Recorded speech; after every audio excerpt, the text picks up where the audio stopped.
Сәлем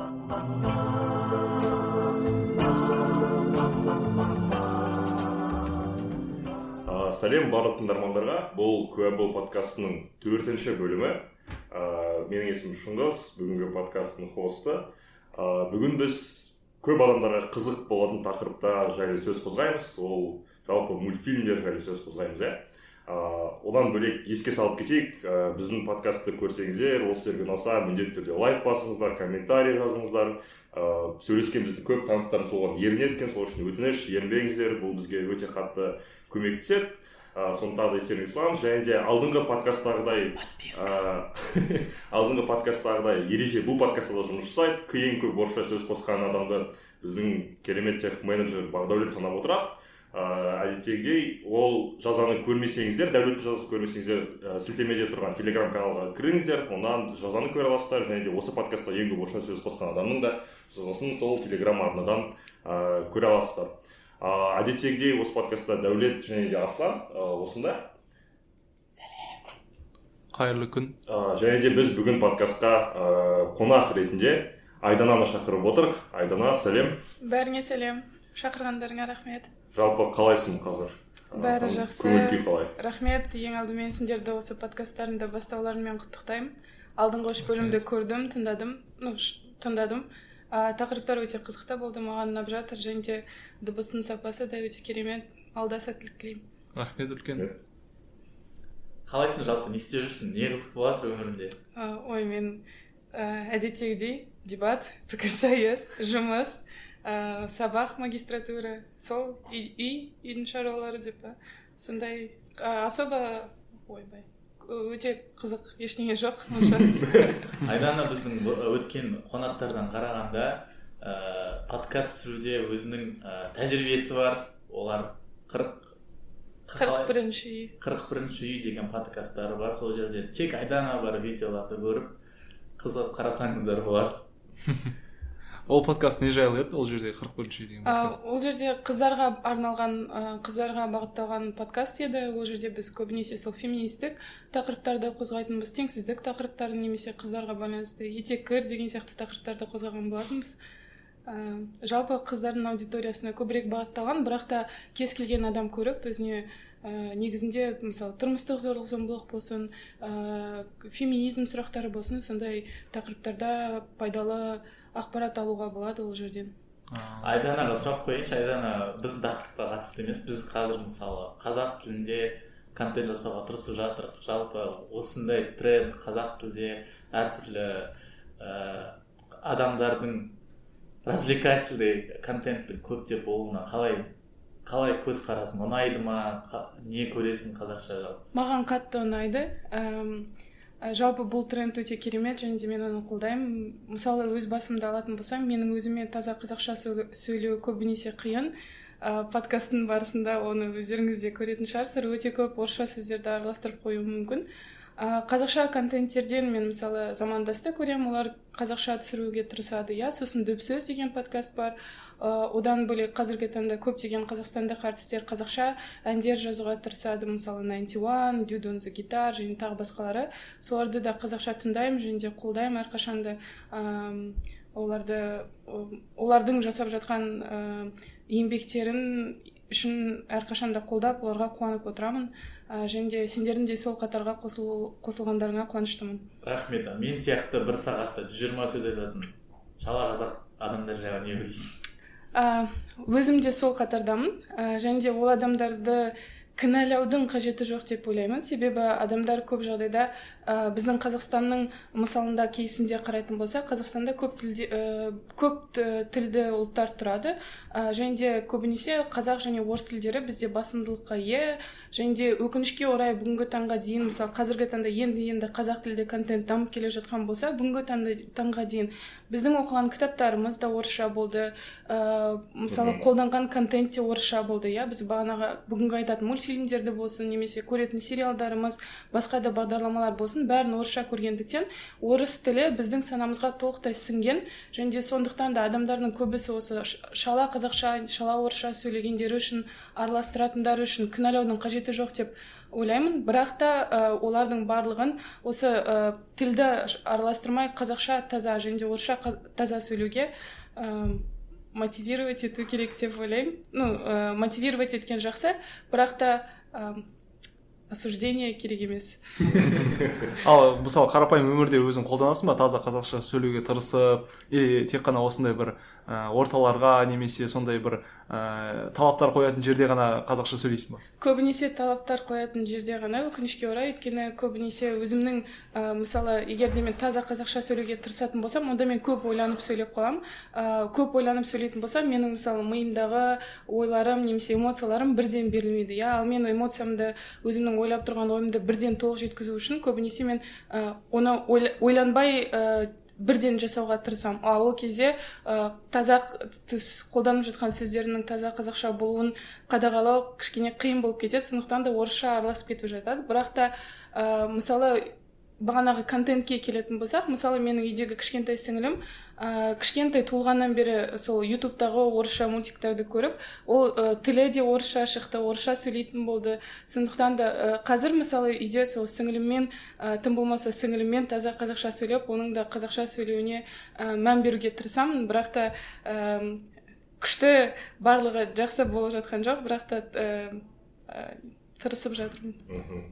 Жақсы, жалпы енді осы бүгінгі біздің мультфильмдерге қатысты подкастты мынандай сұрақтан бастағым келіп отыр. Жалпы сендер үшін мультфильм деген ол не, қандай құндылықтарға ие? Өзім жайлы айтып кететін болсам, мен үшін мультфильмдер өте көптеген кәдімгі мықты режиссерлармен, немесе мықты режиссерлардың туындыларымен, немесе кинолармен, кітаптармен пара-пар тұратындай көп эмоция сыйлайтын дүние. Тіпті егер де ол андай авторлық мультфильмдер болмаса да, кәдімгі студия шығаратын аттракциондық мультфильмдер болса да, ол мен үшін тек балаларға ғана арналған емес, мен немесе тек балаларға ғана қосып қойып, жай бір аттракцион ретінде қарамаймын. Менде өте көп мультфильмдер бар, көп эмоция сыйлаған, жас шығарған кейбір мультфильмдер бар. Жалпы мен үшін мультфильм өте құнды, өте үлкен мағынаға ие, өте үлкен сондай бір феномен.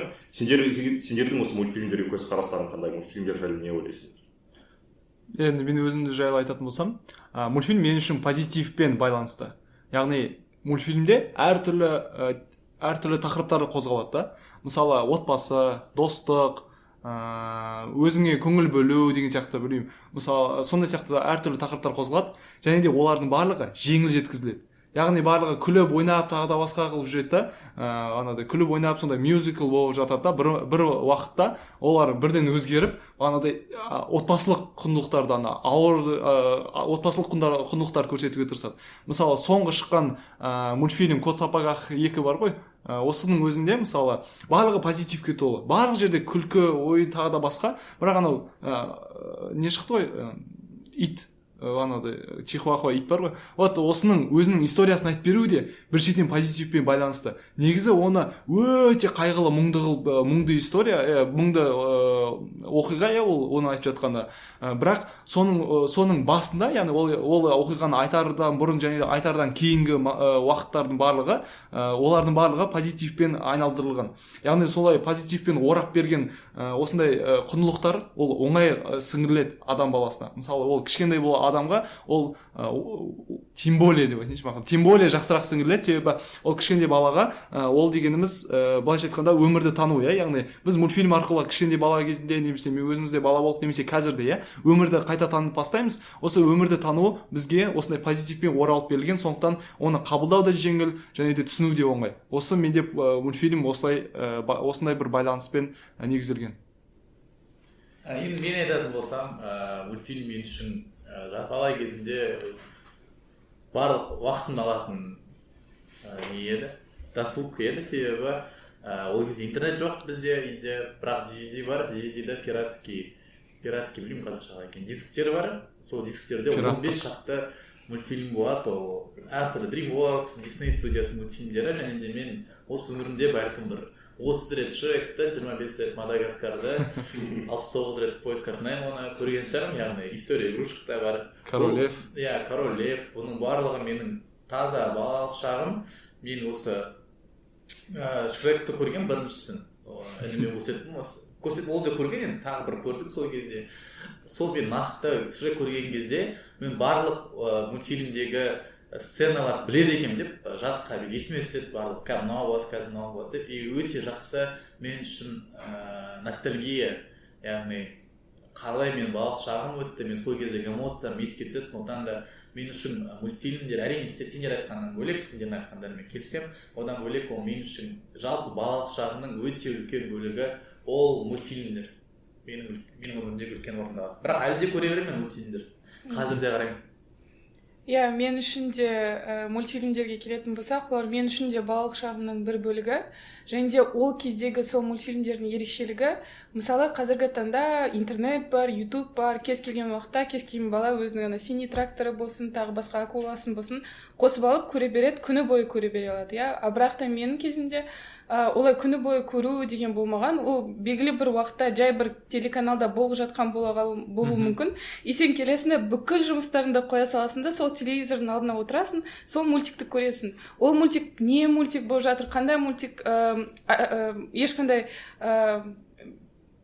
айырмашылығы жоқ бірақ та сен соны мультик болғаны үшін көресің өйткені сенде кейін тағы да соны қайта көре салатын қайтадан интернеттен қоса салатын мүмкіндік жоқ сол жағынан өте бір андай балалық шақтағы өте ыстық естеліктерді еске түсіреді иә бірінші жағынан екінші жағынан менде мультиктермен танысу көру деген нәрселер сол бағанағы айтып жатқан Шрек немесе DreamWorks-тың Pixar-дың мультиктерінен басталған жоқ ол менде КСРО-ның мультиктерінен басталған болатын советтік мультиктерден хоккеистер туралы мультиктер ну погоди Леопольд деген сияқты Чебурашка бар иә Чебурашка бар олар өте күшті эмоциялар беретін олар сені жақсылыққа үйретеді мейірімді болуға үйретеді соның барлығын бір жағынан қарағанда сол мультиктерді көру арқылы үйдегі тәрбиең бар мектептегі тәрбиең бар және де сен мультиктегі бағанағы жақсы персонаждар сияқты болғың келгенінің арқасында сол мультиктің өзі белгілі бір таңда бір жақсы қасиеттерді біздің бойымызға сіңіре алды деп ойлаймын сондықтан да мультиктер баланың өмірінде жалпы біздің поколенияның өмірінде өте жақсы із қалдырды деп ойлаймын бірақ та өкінішке орай қазіргі шығып жатқан мультиктердің барлығы ондай сол бұрынғы мысалы Леопольд беретін немесе ну погоди беретін сияқты атмосфераны да солар беретін сияқты посылды да онша бермейді мысалы жақсы мультиктер де бар қазіргі таңда бірақ та мен сіңілімнің сол ютубтан көретін мультиктерін қарасам біртүрлі түсініксіз андай не істеп жатқандары не істеп не қойғанын білмейтін нәрселер түсіріліп жатады соны көремін де қазіргі балалардың поколениясында мультиктер біздегідей біздің қабылдауымыздағы мультиктер сияқты болмайды деп ойлаймын сол кішкене өкініш тудыртады бірақ та мен үшін ол әрқашан да ең алдымен балалық шағым осы жерде бағана айтып қалдың ғой мультфильмдер қайталап көру қиын еді деген секілді өйткені бағанағыдай диск бар немесе интернет жоқ иә ол кезде қиын сендерде мынандай болатын ба еді 31-ші арнада сағат 1-ден бастап 3-ке дейін ба тоқтамай мультфильм болатын еді түскі уақыт кезінде вот сол кезде мысалы мен азан таңда оқитын кезімде 1-ден 4-ші класс оқитын кездерде ол кез маған күшті еді да себебі сабақтан келесің тамақ ішіп отыр сабаққа барып келдің сенде бүгінгі жұмысың бітті былайша айтқанда енді үй жұмысын орындау деген аса бір қатты қиын емес қой сабақтан келдің демалып отырсың мамаң тамақ дайындап берді 31-ші канал қосылып тұр сол кезде тамақ ішіп отырып сол мультфильмдерді көресің сағат 3-ке дейін ол жерлерде Бэтмен де болады ол жерде білмеймін бір Джеки Чан болады Аватар қояды кейбір моменттер кейбір уақыттарда яғни әртүрлі қызық мультфильм болатын бірақ осы 6-шы класстан бастап па 6-шы сыныптан бастап біз түстен кейін оқып бастадым түстен кейін оқып бастаған кезде ол мультфильмдерге уже доступ яғни оларды қайтадан көре алмай бастадым да себебі мен ол кездерде сабаққа кетіп қаламын сағат 1-лерден аса сабаққа кетуім керек 2-де сабақ басталады сондықтан бір 15 минутын ғана көріп үлгересің енді қарасаң енді 31-ші арнадан басталып жатады сен киініп жатасың қазір сабаққа баруың керек осы бір жаман нелердің бірі еді яғни 5-ші мен 6-шы классқа өткен кездер жаман бір сезімдеріме байланысты еді да себебі ол кезде енді сен түстен кейін оқисың сен бағанағы өзің 1-2 класс сыныпта алатын әсерді ала алмайтынын сезіп сен осы кезде бір кішкене іштей қынжылу болатын. Сендерде сондай болатын ба еді? Менде болған ондай. Мен мысалы өз басым өте қатты ұйқыны жақсы көретін адаммын, және де андай типтерге бөледі ғой ұйқыларды: жаворонки, совы деген сияқты. Мен сол сабамын. Мен түнімен жүремін, сосын түске дейін ұйықтаймын деген сияқты. Күні бойы ұйықтаймын. Әлі күнге дейін сондай. Кішкентай кезімде де сондай болатын. Бірақ та сол 5-6 сыныптарда оқып жүргенде ма, бізде андай спутниковое телевидение деген пайда болды ғой, андай тарелка болып қоятын. Интернет әлі жоқ, сондай нәрсе болды. И сол кезде бізде сол спутниктің арқасында телеканалдардың арасында MTV деген телеканал пайда болды. Негізі ол музыкальный телеканал еді, көбінесе музыка, клиптарды көрсететін. Бірақ та әр күн сайын таңғы 9-да аватарды қоятын еді. Мен сол аватар үшін күнде таңертең тұрам, ұйқымды қиям, сол аватарды отырып көрем, одан кейін сол мектепке жиналып, как раз сол мектебімді түстен кейін еді, қатты повезло сол кезде. Сосын мектепке кетемін. Мен ешқашан да андай басқа ешқандай бір контент үшін ешқашан таңғы ұйқымды олай қиып көрмеппін. Тек қана сол мультик аватар үшін таңғы 9-да ерінбей тұрып, оны 2 сағат көріп, сосын мектепке кететін. Аватар күшті болып тұр ғой. Өте керемет кездер еді. Аватарды өте қатты жақсы көремін. Аватар таңғы 9-да тұрып көруге тұрарлық мультфильм ғой негізі. Иә, келісемін. Мен айтсам, сендерден бөлек мен 31 каналды, ол мен 7 канал ғой просто. Нумерация бойынша мен 7 канал қалып кетті. Жоқ, негізі атауы оны 30 канал. 31 канал емес, мысалы, 1 канал Қазақстан, 2 канал нумерациясымен. 31 канал. Есімде қалып, бірақ мультфильмдерін қатты көп көрмейтін. Өйткені мен дисктерім бар ғой, дисктерімді көремін, 60 рет Шректі. Ондай менде де бар, ондай негізі менде де бар, бірақ анда жерде кішкене жаңа нәрселер көрсетіп отырады ғой. Иә, білмеймін мен ана мультфильмдер аса қызықтырмаған, тек Шаман Кинг деген мультфильмді қарайтын. Көрдіңдер ме білмеймін. Аниме. Бірақ осы жерде менің жиенім бар, Әділет деген. Ол навряд ли тыңдайды менің подкастымда. Білмейтін шығар оны айтып жатқанда. Әділеттің үйіне барсам, Әділеттің үйінде спутниковый телевидение бар. Бізде жоқ ол. Бізде сол 11 канал сонымен бітеді. Ода Jetix бар, Nickelodeon бар сосын. Ол күні-түні мультик көре берсе болады, бірақ ол мультфильмдерді қарамай далаға шығады, үйіне барасың да. Менің арманым Jetixті қосып. Не болады? Ана Jetix мультфильмдері анимациясы сондай ма, өте яркий бар ғой, әртүрлі түстер, өте көп экшн деген сияқты. Сол үшін ана мультфильмдерді көру маған қатты қызық еді да, көргім келетін, бірақ ол көрмейді. Допты ойнайық, футбол ойнайық. Мен бара бер деймін да қойшын. Оның үйіне барамын да, бірақ біз екеуміз аса көп ойнамаймыз, сол далаға шығып топ тебеді. Мен сол Jetixтің мультфильмдерін, Nickelodeon'ның мультфильмдерін көріп, соған түнімен күні-түні кез келген уақытта қосып қалсам мультфильм бола беретін каналдар бар. Не деген бақытты адам. Бірақ сосын мен 13-14-те болғанда бізге де қойды ғой деймін, сондай тарелканы қойды. Бірақ ол кезде мен де көрмегенмін мультфильмдерді. Қандай мультфильм көп болса қызығушылық азая ма сонда екен. Әділетті түсіндім сосын.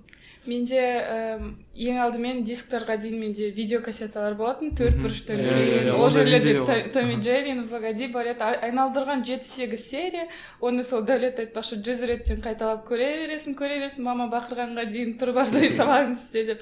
Соған дейін көре беретінмін. Одан кейін Jetixқа байланысты айтқым келгені, мен мысалы 7-ші сыныпқа дейін ауылда тұрдым. Бізде сол спутник болды, бірақ спутникта MTV болды, тағы бір нәрселер болды, бірақ сол Jetix өкінішке орай болмаған. Бірақ та менің туыстарым қалада Екібастұзда тұратын, сол Екібастұзға Jetix үшін ғана барғым келетін бар ғой. Туыстарға өйткені Jetix'тен Наруто көрсетеді, соны Нарутоны көргім келетін, Totally Spice бар, одан кейін Nickelodeon, бірақ та кейін өсе келе Jetix'ті біз 7-ші сыныпта Астанаға көштік, сол кезде уже Jetix, Nickelodeon сондайдың барлығы бар, бірақ та ол кезде Jetix деген канал мүлде жоғалып кетті. Ол кезде уже Nickelodeon ғана қалды, бірақ Nickelodeon'да көбінесе жас өспірімдерге, подростықтарға арналған тинейджерские сериалдар көрсете бастады. Көбінесе мультиктардың орнына. iCarly, Виктория победительница, Дрейк и Джош, Биг Тайм Раш деген сияқты. Кейін уже сол жасымда өскеннен кейін ба, мен де Дәулет айтпақшы мультиктардан кішкене сондай сериалдарға қарай өтіп кеткен бір момент болды, бірақ та кейін мультиктарға бәрібір қайтып оралдым. Енді мен осы жерде әділеттікті орын алып кетейін. Бәрі Jetix'ті, Nickelodeon'ды айтады, бірақ ешкім Cartoon Network'ты айтып отқан жоқ. Cartoon Network'ты айтып кетейін. Менің ең жақсы көретін каналдардың бірі тұғын. Ол жақта өте қызық еді. Сол жалпы Cartoon Network'та өте топовый телеканал. соны айтып кетейін. Жалпы бағана енді Айдана айтып жатыр ғой, қазір андай буындардың арасындағы айырмашылықты айтып жатыр. Қазір менің сіңілдерім ютубтан қызық басқаша бір түрлі нәрселер көреді деп. Менде де негізі дәл сондай мәселе деп айтуға болады. Менде де дәл сондай мәселе. Мен Шымкентке барған сайын өзім екі қарындасым бар, екі қарындасыммен көп уақыт өткізуге тырысамын. Және де олардың қастарында оқыған кезде ютубтан біртүрлі каналдарды қосып қояды. Білмеймін, қазіргілер қызық шығар, бірақ мен түсінбеймін оларды. Настя и папа, там Влада 4, сондай бір бәлелерді қосып қарап отырып, сосын мен бір күні қой, мен бұларға нағыз шедевр көрсетейін дедім да. Алдында Король Лев, Спирит, және тағы да басқа өзіміз жақсы көретін мультфильмдерді қосып беріп, жамаймен сөйтіп көрсеткім келді. Олар максимум 15 минут отты теле алдында. 15 минут отты да біреу телефон қарап кетті, екіншісі кетіп қалды басқа адамға телефон қарауға. Жалпы осы тенденция не үшін деп ойлайсыздар? Неге қазіргі жастардың шыдамы, мен кішкентай 3 жасымда да қосып берсе айналдырып көре бердім. Қазір жастардың шыдамы жетпей ма? Немесе вот тот же Ақылжанның өзі де қазір мысалы кино көре алмайды, өскенде кейін жалпы қазіргі 2004-2005 жылғы балалармен сөйлессең, олар кино көп көрмейміз дейді, немесе там ютубта қазір андай арналардың тым популярны болып кеткенде сонымен айтып отырған секілді, киноларға обзорлар бар ғой, 20 минуттық сонда обзорлар көріп тастайды, сосын мен сол киноны көрген деп әңгіме айтып жүреді. Жалпы не үшін қазіргі жастар шыдам жетпейді толығымен кино көруге? Криптомания деп айтады. Мен соған немен байланысты деп ойлайсыңдар? Сол туралы біраз уақыт бұрын өзімде ойланған. Қазір мысалы біз Инстаграмда Reels бар, TikTok бар.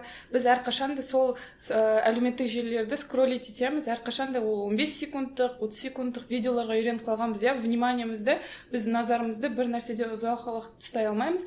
Қазіргі таңда сондықтан да мысалы тіпті SMM сияқты көп нәрселерде реклама жасаған күннің өзінде де олар адамның алғашқы бір 5 секундында барлық информацияны беріп үлгеруге тырысады. Өйткені уақыт зымыраған сайын, жаһандану қатты жүрген сайын адамдардың бір нәрседе вниманиясын, бір нәрсеге назарын қойып, соны толықтай көруге мысалы уақыттарын жұмсағысы келмей ме, сондай бір нәрсе, соған сол қатты әлеуметтік желілер де әсер етіп жатқан сияқты.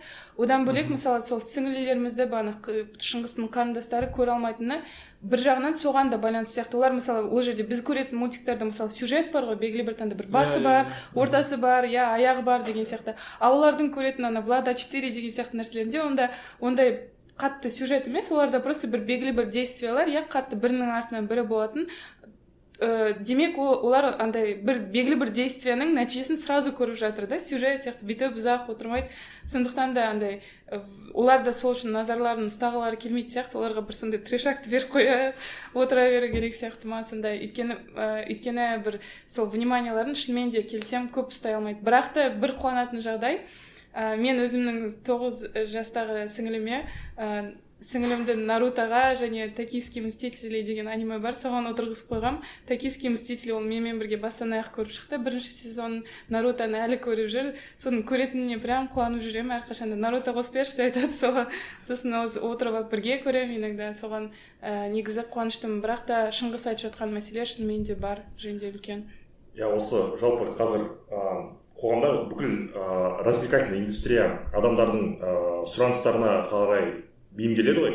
Вот егер осы қазіргі өсіп кеткен жастар осы 20 минутты қысқа видеолар көріп үйреніп қалса, болашақта мультик шығаратын киностудиялар солай бейімделіп кетеді деп ойламайсыңдар ма? Мен ондай мәселе аса қатты бар деп ойламаймын. Себебі бізде кішкентай кезде мультфильм көрген кезде, мысалы Шректің өзі шыққан кезде, жасыл әдемі емес, біртүрлі құлақ ұзын адам емес, орг жайлы мультфильм, сонда папалар айтатын, біз кезінде ит жайлы мультик көретінбіз, қоян жайлы мультик көретінбіз. Домыс Простоквашино қарамайсыңдар ма? Не қарамайсыңдар? Шрек дейді, мысалы.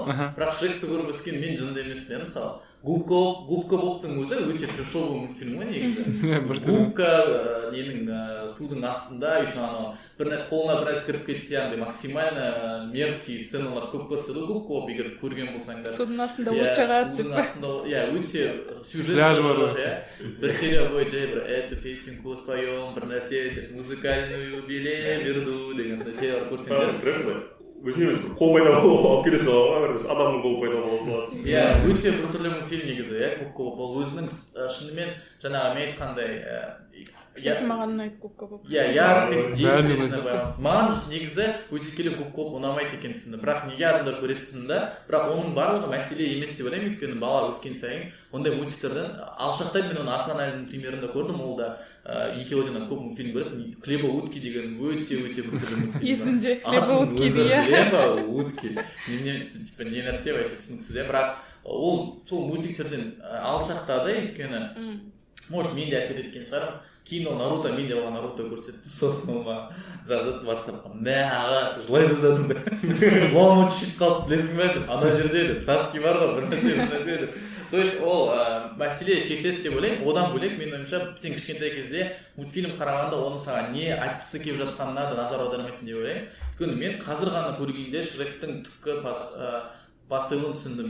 Шректің түпкі мағынасы ол өзіңді қабылдау, кім ретінде қабылдау және қоғам сені қабылдау жайлы. Сен түрің жасыл және сен дәу болсаң, сен міндетті түрде жамансың емес, сен жақсы болуы мүмкін іште деген сияқты. Немесе Фионаның кейсінде ол өз-өзін қабылдау білу, оны қоғам қабылдау деген. Бірақ мен кішкентай кезімде вообще ойланбағанмын, Шрек өз-өзін қабылдап жатыр, мен де өзімді қабылдайын деп. Мен просто Шрек қасында осел жүреді, қуып жатыр, дракондар шықты, екіншісінде кот сапогах пайда болды деген сияқты. Сондықтан мен балалар ол мультфильмдер мағынасыз болғаннан, вообще мен жалпы бала кішкентай кезімде бір 5-6 жасқа дейін мультфильмнен белгілі бір тәлім тәрбие алады деп ойламаймын. Бірақ менің ең қынжылтатын нәрсе, мен сол темаға көшерміз деп ойлаймын, ол мультфильмдердің бәрі әдетте орыс тілінде болады, барлық Синий трактор, басқа да басқа, ол қазақ балаларына жаман әсер етеді. Өйткені мен көп көремін, ауылдағы туыстарымыз там бар, олар қазақша сөйлейді, орысша сөйлей алмайды, бірақ балалары таза орысша сөйлейді. Қазақша білмейді, олар солармен бірге орысша сөйлеуге тырысады. Сондықтан осы жерде каналдарды қазақтандыру, бәлкім қазақша озвучка осыған назар көбірек салса, осы мәселе деп ойлаймын. Бірақ сендер айтқан затты мен жеке өзім үлкен мәселе деп қарастырмаймын. Менде қарындасым бар ғой, ол 2008-2007 сондай солармен оқиды, яғни 2009-дармен. Сондықтан ол да бағанағы криптомандық поколение болып саналады, андай криповое мышлениемен өмір сүретін поколение болып саналады. Енді ол ондай болғанмен, ол Влада А4-ні де көретін.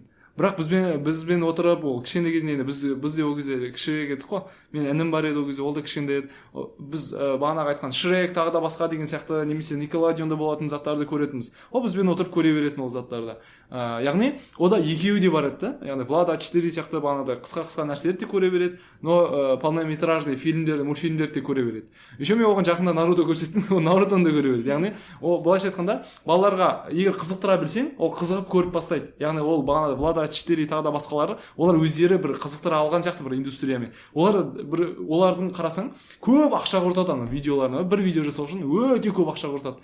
Андай бана Настя и папа дегендер не үшін көреді? Өйткені ол жерде папасы Настяға мүмкін емес заттар алып береді. Яғни үй жасап бере салады, өзіне ойнайтын, сондай сияқты білмеймін, сондай нәрселер жасап береді да. Өйткені кішкентай балалар көрген кезде бір моменттерде сондай нәрселерді көріп қалғам. Яғни сондай баланың ол да қиялмен ойнайды, былайша айтқан қиялдармен. Бала қиялдайды ғой, бағанағыда осындай заттар болса деп. Мә қазір мына жерде үй болып кетсе, мен үйім болып кетсе деп. Мә өзім бір көкнем болса деген сияқты нәрселер ойлайды ғой балалар. Біз кішкентай кезімізде оны басқа жолмен шығарамадық. Біз қарапайым осы Шрек деген мультфильмдермен шығара алдық та, осындай фантазиямызды жүзеге асыра алдық қой. Дракон ұшып келеді, рыцарь болып кетеді, анау біреу өзінің қылышы пайда болады. Соны көріп аласың да өзің драконда отырмын деп ойлайсың. Қылышың пайда болады, сондай сияқты атысып ойнап жүресің. Мен білмеймін, кім анау адаммын деген секілді персонаждарға теңеп. Дәл сондай сияқты олардың да былайша айтқанда қиял ғажайыбын осы Влада А4, Настя деген сияқтылар аша алады. Сондықтан олар осымен қызығып көре береді. Бірақ оны қарапайым біз көріп жүрген мультфильмдерде аша алатын еді. Егер оны қызықтыра алсақ, көрсете алсақ, тағы да басқа. Шынымен де үлкен проблема жоқ шығар. Бірақ негізгі бағанағыдай клиптомандық ойлаудың себебі осы да деп ойлаймын. Яғни бағанағыдай олар қызықтыра алады, сондықтан адамдар солай көреді. Сендерде мынандай болған ба? Маған біз айтып жатырмыз енді өзіміздің інілерімізге, қарындастарымызға өзіміз көрген мультфильмдерді көрсетуге тырысамыз, оларға беруге тырысамыз. Сендердің әке-шешелерің сендерге көрсетуге тырысқан ба? Және де тырысқан кезде сендер оны қалай қабылдадыңдар? Мысалы, біздің папалар бағана советский мультфильмдерді айтатын, яғни осыны көр, қызық деген секілді. Оларды көретін, бірақ оларды көп көрмегенмін, есімнен де шығып кетті. Бірақ көргем. Өйткені ол кезде енді бағана кішкене кезімізде кез келген мультфильм қызық бола береді ғой. Ну погодиді көргем, ол ну погоди мен қазір де көре алатын едім, қазірдің өзінде қызық. Бірақ одан бөлек бағанадай ит жайлы, білмеймін, бір барсук жайлы мультфильмдер болуы мүмкін, бірақ олар есімде жоқ. Бірақ одан бөлек біздің папалар батыстан келетін мультфильмдер жайлы айтатын. Мысалы Мишки Гамми деген мультфильмде есінде, и Чип и Дейл, и Утиный история. Осы 3 мультфильм есінде біздің папалар өзі алып келіп берген дисктерін, бағанадай кассеталарын өзі алып келіп берген. Мә көр, мына қызық мультфильм мен білем деп. Сөйтіп мен бірақ оларды оған шынымен де өте қатты қызық болған. Әлі күнге шейін мен Утиный историяды тағы да басқаларын көрсем, мен көре аламын. Мишки Гамми жайлы ол слишком кішкентай аудиторияға арналған шығар, бірақ Утиный история ол үлкен аудиторияға да арналған мультфильм. Мен осындай қабылдай алатын да. То есть біздің үлкен поколениеда маған берген кеңестерінен мен әлі де қызықты мультфильмдерді көре алдым соның арқасында да.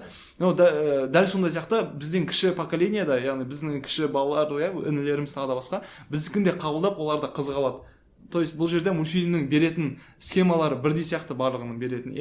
Адамдардың да осы нәрседен өзіне әр нәрсені қабылдай алатын сияқты. Сендер де яғни үлкен поколенияны қалай қабылдадыңдар беретін кеңестерді? Менің әкем, папам сен айтқандай сондай кассеталарды өзі әкеп беретін, одан кейін дисктер пайда болды, дисктерді өзі алып келіп беретін. Мә мынаны көр деп айтпайды, бірақ та кез келген айтып тұрмын, ол кезде мультиктердің ешқайсысы қолжетімді емес. Кез келген мультик алып келсін, тіпті даже мультик емес, бір фильм алып келсе де оны көресің, өйткені ол қандай да бір контент, өйткені сенде күнделікті беріп жатқан жоқ ол нәрсені.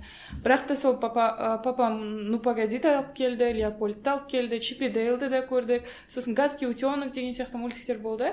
Солардың барлығын біздің мама онша көрмейтін, бірақ әкеміз бізбен бірге отырып бастан аяқ көреді, содан қайталап көреміз, оны бірге талқылау да болады. Мына жері күшті істеді, мына жерін күшті істеді, мында қоян күшті құтылып кетті, капец қоян күшті, или Том и Джерриді көрсек, бірге мысықты аяп отырамыз барлығымыз, анау тышқан деген қу капец деп. Сондай бізде папаның бізбен бірге уақыт өткізетін сондай мысалы сол мультиктермен болды. Бірге отырып көреміз бастан аяқ, оны бірге талқылаймыз, сондай бір-бірімізбен эмоцияларды бөлісеміз.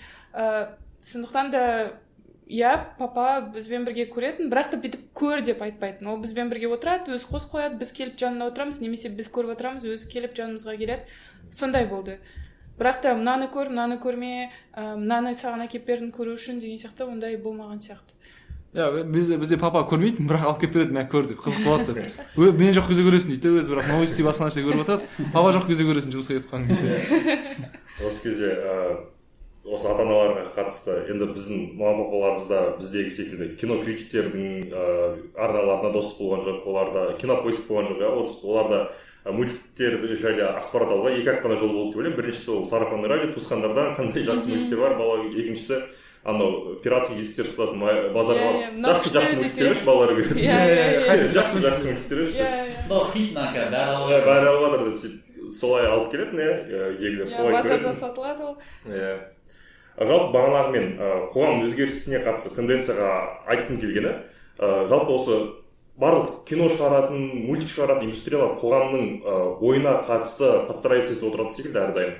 Мысалы, бұрынғы Дисней шығаратын принцессалар жайлы мультфильмдерде принцті мүлдем көрсетпейді ғой. Принцтің характері қандай, маңызды емес, ол бай ма бай болып соған тұрмысқа шығу керек. Ол мультиктер барлығын хэппи-энді бір свадьбамен бітеді. Ары қарай жоқ, жалпы ол жерде хэппи-энд счастливый жизнь емес, ол жерде немесе счастливый брак болды ма болмады ма көрсетпейді, олар қалай өмір сүріп жатыр көрсетпейді, тұрмысқа тиді, бітті.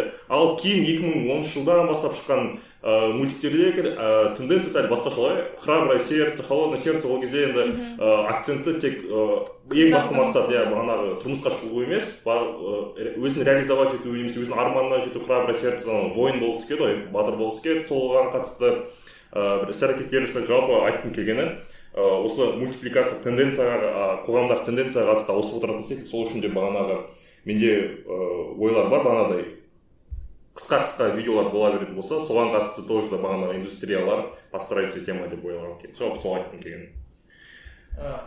Қысқа индустрия, қысқа видеолар дегенге мен білмеймін енді, бірақ өзім кейсінде мысалы мен TikTok көп көретінмін. Бірақ қазір мен көре қоймаймын, өйткені маған сондай көп информацияның қысқа берілуі тез ұмытылып қалады екен ондай заттар. Сіз тым көп қысқа зат көрсең, ол ешқандай эмоциялар да өте қысқа да, 5 минуттық деген сияқты.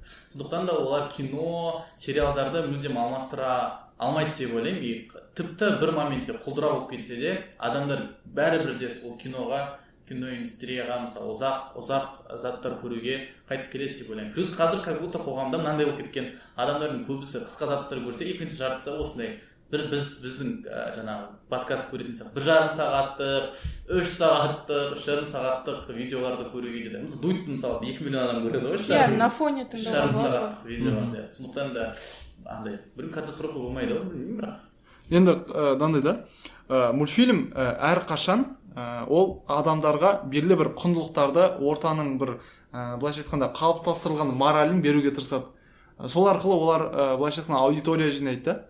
Аудитория жинайды және де сол арқылы өздерінің миссияларын орындайтын да шығар. Өйткені балаларға арналған ғой енді контенттер көбінесе балаларға немесе қарапайым адамдарға. Енді осы кезде кезіндегі бағана Диснейдің мультфильмдерде кезінде принцессалар жайлы болды барлығы, иә. Ханзада мен принцесса қалай айтылады? Ханшайымдар жайлы, иә. Енді осы Ханзада мен Ханшайымдар жайлы айтылды. Ол кездегі мораль бойынша Ханзада деген ол идеальный, иә. Ол жерде бағана айтқандай бай болса болғаны емес, оны идеальный деп айта салады. Просто ол идеальный. Ол красавчик, ол ақшасы бар. Сен оған сенесің. Иә, ол идеальный болды типа. Сен оған сенесің, иә, ол идеальный деген сияқты. Өйткені ол Ханзада. Ал Ханшайым, сен де идеальный болсаң, сен осындай бай, уже идеальный адамға қосыласың деген мораль беруге тырысады. Егер сен де идеальный болуға тырыссаң, бағанадай хозяйка болсаң, білмеймін, өте добрая, мейірімді болсаң, жануарлармен бірге уақыт өткізесің, жануарларың өзі сен жақсы көреді. Еліктермен сөйлесесің. Сен өте жақсысың. Сол үшін ғана сен өте жақсың. Ол жақсылықтың көрінісі саған жануарлардың өзі көмектеседі, жаны ашып. Яғни қоғам ғана ол жерде белгілі бір қоғамдағы белгілі бір-екі акторлар ғана саған жамандық тілейді, несправедливость жасайды, әділетсіздік жасайды. Соның арқасында ғана сен қазір өзіңді көрсете алмайсың, соның кесірінен ғана сен бақытқа толыққанды жете алмай жатқан сияқты боласың. Бірақ сен өзіңнің бағанада ішкі душаңды егер қара қылып тастамасаң, оған қара ниетті болмасаң, сен әрқашанда идеальный өмірге лайықтысың деп көрсетеді ол жерлерде. Идеальный өмірге лайықтысың деп. Вот осындай да моралі. Бірақ қазіргі жағдайларда мораль өзгеріп жатыр, иә. Мысалы, моральды ол тек қана бағанадай сен жақсы қыз болсаң, сен осы кезде ғана бақыттысың деп көрсетпейді. Сен смелый қыз болсаң да, яғни сен жаужүрек қыз болсаң да, сен бақытты боласың, өзіңнің мақсатыңа жетесің. Яғни өмірлік мақсатқа жету бағанадай идеальный пара болу ғана емес, қазіргі таңда пара болу ол, яғни жұп болу ол екінші тарапты жағдай, бірінші тарапты сенің өзің мақсаттарыңды алға қойғызады. Мысалы, храброе сердце, холодное сердце дегендерді көрмегенмін, бірақ сондай сияқты да қойсы. Сондай нәрсеге итермелейтін сияқты. Яғни әр заман сондай. Бірақ енді мен бағанадай Диснеевтің Золушка тағы да басқаларды білмеймін. Қазіргі статус-кводағы Диснейдің тағы да басқалардың мультфильмдерін қатты біле бермеймін. бірақ мен өзім мен кішкентай кезімдегі мультфильмдер, жас кезімдердің ғой, кішкентай кезімдегі мультфильмдер, олар Король Лев, олар Шрек, олар Мадагаскар, олар Спирит, олар тағы не Тарзан. Осылардың барлығында маған беретін құндылықтары өзіңнің нең мақсатыңа ұмтылыс, Спиритте сондай, мысалы, свободаға ұмтылыс, яғни бостандыққа деген ұмтылыс, немесе Король Лев дегендерде өзіңнің судьбаңнан қашпау, өзіңнің тағдырынан қашпау. Сен егер король болып туылсаң, сен король болуға лайық болу керексің. Сен ответственностьтен қашпау керексің, осындай сияқты. Тарзан болса, сен мысалы адамның баласысың, сен адамның баласы екенін ұмытпау керексің, және де адамның баласы бола отырып, сен табиғатпен келісімге келу керексің. Яғни табиғат та сенің досың, табиғат та сенің анаң, табиғат та сенің бауырың, былайша айтқанда, маймылдар енді табиғат қой, джунгли ол табиғат, соның бәрі оның бауыры, оның мамасы екенін көрсетеді. Яғни екеуі екі түрлі нәрсе емес та. Яғни олардың беретін құндылықтары осындай достыққа деген ұмтылыс, бостандыққа деген ұмтылыс, достық қарым-қатынастарды құру, ата-анаға деген махаббат, осындай ата-ана мен баланың арасында махаббат. Яғни осындай құндылықтарды беруге тырысатын. Және де осы құндылықтар олар жай беріле салатын заттар емес. 5 минутта отырып, немесе 1 минутта, мысалы Instagram Reels'тарда тағы да басқа жерлерде ол айта салатын зат емес. Сен балаңа, папаңды жақсы көр, мамаңды жақсы көр, немесе досыңды бағала деп айта салатын заттар емес. Оларды сен әртүрлі жағдайлармен, ұзақ өмірмен, мысалы адамның целый өмірмен. Мысалы Тарзан деген мультфильмді алсақшы, Тарзан деген мультфильмнің өзінде кішкентай кезінде Тарзанның өмірін көрсетеді. Мысалы ол бағанадай просто ол жертва болған, бір ситуацияның әке-шешесін оны бір ягуар жеп қояды, оны маймылдар тауып алады, маймылдар да оны қабылдағысы келмейді. одан кейін бір маймылдың мейірімінің арқасында ғана ол тірі қалады. Бір маймылдың мейірімінің арқасында ғана, ол мамасы болған деп айтады өзі. Бүкіл қоғамға қарсы шығып. Сөйтеді оны тәрбиелейді, кішкентай кезінде ол справляться ете алмайды. Ол маймыл емес қой, күші жоқ, тағы да басқа. Бірақ өсе келе ол күшті бола бастайды. И музыканың сопровождениесі сондай. Сын людей глянь в облаках деп андай айтады. Сондай сияқты қылып андай сопровождениесі де күшті да. Яғни сен отырып, егер сен қиын жағдайға қалсаң, даже маймылдың өзі саған көмектеседі деп 5 минутта түсіндіре алмайсың. Оны жағдаймен түсіндіреді, андай эмоцияларды береді, музыканы береді, ше. Яғни осы арқылы ғана ол құндылықтарды толыққанда сен түсінесің, неге ол бағалы екендігін.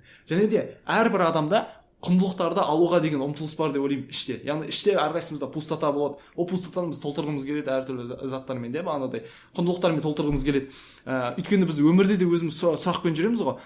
Достыққа қаншалықты адал болу керек? Типа мен өзімді жағдайымды ойлауым керек пе, досыма 100% барлығын беру керекпін ба деген сияқты спор болады, яғни өміріміз бәрі сондайдан тұрады. Қарым-қатынас қалай құру керек, мамамен қалай қарауым керек, әке-шешем маған нені запрещать етіп жатыр, немесе нені жаны ашып айтып жатыр, оны да бізде сұрақ астында болады. Яғни әрқашан бізде ішімізде осындай пустота болады, соны толтыруымыз керек болады, және де оны криптомандық ойлаумен біз толтыра алмаймыз. Ол үшін Нарутоның 500 сериясы керек та, оны толтыру үшін бағанадай әртүрлі жақта осындай күшті заттарды алу үшін. Яғни біздің ішімізде былайша айтқанда құндылықтарды қалыптастырмағанбыз, оны қалыптастырғымыз келеді кішкене кезімізден. Осы құндылықтарды қалыптастыру үшін оған полнометражный фильмдер ғана оны жасай алады. Соны мультфильмдер жасап келді и жасап келеді деп ойлаймын. Мысалы бағанағы Диснейдің трендтерге, мультфильмдердің трендтерге осы исследовать ететіндегі не байланысты мені негізі сол нәрсе қуантады. Храброе сердце, холодное сердце деген сияқты мультиктердің шығып жатқандығы неліктен? Себебі Шыңғыс айтқандай немесе Аслан айтқандай ол жердегі мысалы бұрынғы қыздар туралы, мысалы Золушка болсын, Белоснежка болсын, Спящая красавица деген мультиктердің қайсысын алсақ та, олардың басты мақсаты тек қана күйеуге шығу емес, оларда әйтеуір сол қыздардың барлығында қандай да бір проблема бар, мәселе бар, және де сол мәселені олар өздері шеше алмайды. Оларда міндетті түрде келіп принц құтқарады. Бір феялары болады, бірақ та олардың мәселелерінің шешілу кілті принцта болады. Әрқашан оларды принц келіп құтқарады, Белоснежканы принц ерінен сүйеді, там Спящая красавицаны принц оятады деген сияқты. Золушканы мачехасынан принц алып кетеді. То есть барлығында бір андай ол посыл емес шығар, мысалы сен ештеңе істей алмайсың деген посыл деп ойламаймын, бірақ та көбінесе сондықтан барлығында ер адамдар бір нәрсені мәселені шешетін деп көрсететін. Мысалы ол бізде ертегілерден бастап солай берілетін, кейін мультиктерден көрдік, кейін фильмдерде де мысалы әрқашанда көп художественный фильмдарды алатын болсақ, көбінесе басты рөлде басты персонаж ол ер адамдар, ал қызды ол жерге басты персонаж қылып тек қана романтикалық желіні қосу үшін ғана қосып қояды да, ал бірақ та сол фильмдағы бүкіл оқиғаның шешімін де барлығын ер адамдар шешетін. Ол белгілі бір мәселенің аяғына сол бір приключение ер адаммен болып жатады, оны шешетін де ер адам болатын. Қазір сол трендтердің барлығының өзгеріп жатқандығына өте қуаныштымын, және де осы басқа да сценарийларды, басқа кейстарды көрсетіп жатқанын, сол бала кезден бастап соны көрсетіп жатқаны өте керемет деп ойлаймын. Мысалы, бірақ та кішкентай кезде көбісі мысалы Диснейдің сол принцесса туралы бұрынғы мультиктерін бағана біз айтып жатқан, көбісі бірақ тоже кінәлайтын да адамдар бар, бірақ та мен оларды кінәламаймын. Олардың сондай жағынан қарамастан бағана Аслан айтқандай мейірімді болу, жақсы болу, ешкімді алдамау, ештеңе ұрламау, барлық адамдарға көмектесу деген сияқты өте жақсы добрый посылдары да, мейірімді көп месседждары да өте көп. Сондықтан олардың да болғаны жаман емес деп ойлаймын. Өйткені мысалы бізде принцесса туралы оларды принц құтқаратын мультиктер бір жағында болса, екінші жағында бізде қыздар көретін Барби болды. Барбиде қандай? Барби самодостаточный, өзінің ақшасы бар, өзінің зәулім үйі бар, оның кабриолеті бар, өзі жұмыс істейді. Оған анау жігіті Бен Кен керек емес, бір серияда бар, бір серияда жоқ, Кенға тәуелді емес. То есть Кен анау Барби мультигінде ол мысалы принцтермен салыстырғанда ештеңе шешпейтін. Барлық нәрсе тек қана Барбидің төңірегінде болатын. Барби өзінің мысалы биші болу, фигуристка болу деген сияқты әрқашанда армандарына жол жасайды, армандарына қарай жүреді деген сияқты мақсаттарын орындайды. Сондай Барбидің мысалы мына жақта ештеңе істей алмайтын принцессалар болса, мына жақта Барби деген сияқты, то есть белгілі бір бәрібір де екінші теңгенің екінші жағын тоже көрсету ол кезде бәрібір де болған деп ойлаймын. Енді Барбиді да көп осуждать етеді, критика айтады, мысалы идеальный өмірді көрсетеді, идеальная фигура, идеальная внешность деген сияқты. То есть ондай критикалар, мысалы қазіргі шығып жатқан трендтегі мультиктерге болашақта, білмеймін, бізде уже болашақтағы моральдық құндылықтарымыз сәл өзгеріп кетіп, одан кейін қазіргілердің өзін, қазір дұрыс деп жатқандардың өзін мүмкін критиковать етеміз, иә. Сондықтан да оның барлығы уақытпен өзгеріп отырады, бірақ та сол критиковать ету деген нәрсеге мен өзім жақсы онша қарай бермеймін. Өйткені сол нәрсенің өзінде, мысалы, кез келген нәрсенің өзінде бір қанша жерден жақсы десең де, оның бір жаман жері болуы мүмкін, және де қанша жерден жаман десең де бір жақсы жағы болуы мүмкін. Просто адамдардың барлығының басында осы кезде жауапкершілік адамдардың өздерінде сияқты көп жағдайда сен нені өзіңе аласың, нені өзіңе алмайсың деген сияқты.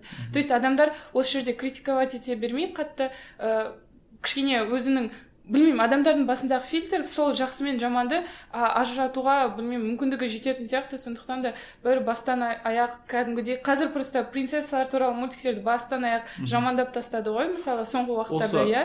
Сол нәрсе, білмеймін, кішкене қынжылтады. Өйткені мен сол нәрселерді көріп өстім, бірақ та соның өзінде де соны көрсем де, мен мысалы 41-ші үй деген подкасттарға қатыстым, иә, мысалы феминистік деген сияқты, мені еркек құтқарсын деп отырған жоқпын дегенде. То есть ол бәрібір де толыққанда адамның қалыптасуына 100% сол нәрсе әсер етіп кетпейді деп ойлаймын. Барби қай жылда шыққан? Білмеймін, әйтеуір кішкентай кезімде Золушкалар әрине ертерек, Белоснежка вообще 91-ші жылдары шыққан. Барби примерно 2000-ші жылдардың. Олардың барлығы сюжеті немен жазылады, қоғамның қалыптасуымен. То есть бағанада Золушка, Белоснежка барлығы, олардың барлығы бір 1900-дің бас жағында жазылған. 1900-дің соңғы жағында дейсіз? Ортасында емес па, 45-тен бастап жазылғандар емес па көпшілігі? 1900-дің басы деген ол андай ғой, соғысуға 1901 деген сияқты. 1914-те бірінші соғыс болады деген сияқты. Ойнамады, 90-ның басы ғой, 90-ның басы. 90 жоқ, Золушканың сюжеті негізінен ол ерте жазылған емес па? Ертегісі одан ертерек. Иә, сол ертегіге негізделген ғой бұның барлығы. Сол ертегінің барлығын жазылған кезінде, ол кездерде андай болған ғой, қоғамда андай капиталистік қоғам қатты дамымаған ғой, ол кезде әйелдер көп жұмыс жасамаған тағы да басқа. То есть әйелдерде ол кезде басқа да өзін көрсететіндей оларға, яғни баға беретін болса, оны жұмысымен бағалай алмайды да, оның жетістігімен бағалай алмайды ол замандарда. Ол кезде ол әйелдер көбінесе жұмыс жасамайды. Олар үйде отырады тағы да басқа, иә, бағана бала қарайды. Сол үшін ол кездегі ең қатты құнды деп саналатын қасиеттер ол бағанада мейірімді болу, үйіңде хозяйка бола алу, сондай болғанда, сондықтан ол кезде осы нәрселерді көрсететін болған. Яғни осы құндылықтар күшті деп. Иә, уақыттың айнасы. Сондықтан оны қазіргі заманмен критиковать етсем, ол ақымақтық. Қазіргі заманмен отырып, мысалы, Шыңғыс ханды, Клеопатраны критиковать ету деген сияқты, өйткені ол заман ол бөлек, мысалы да. Кейін бар Барби шықты, мысалы, 59 жылдан бастап. Ол кезде уже әйелдер жұмыс жасай алады кішкене.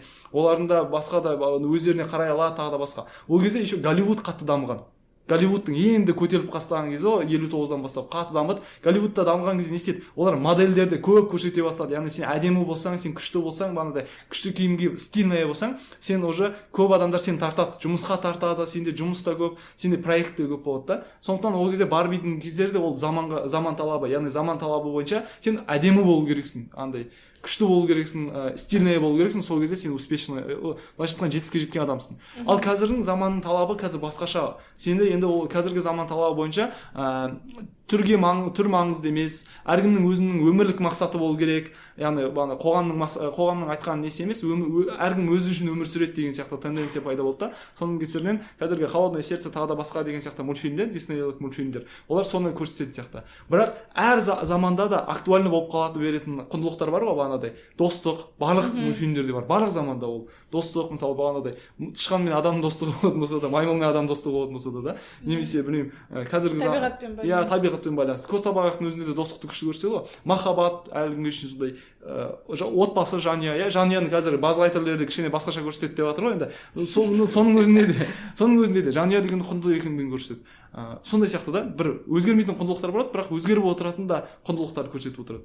Бұл тұрғыда Pixar студиясы өте мықты, өйткені Pixar студиясының байқасаңдар, мультфильмдердің ешқайсысы уақыттың айнасы емес негізі. Олар әрқашанда мәңгілік сұрақтарға жауап беруге тырысады. Тайно Коко мысалы өлім жайлы, немесе тіпті әртүрлі корпорация монстров болсын, история игрушек, өзіңді қабылдау жайлы, опять-таки, сен монстр болсаң да сен міндетің шошыту емес деген сияқты.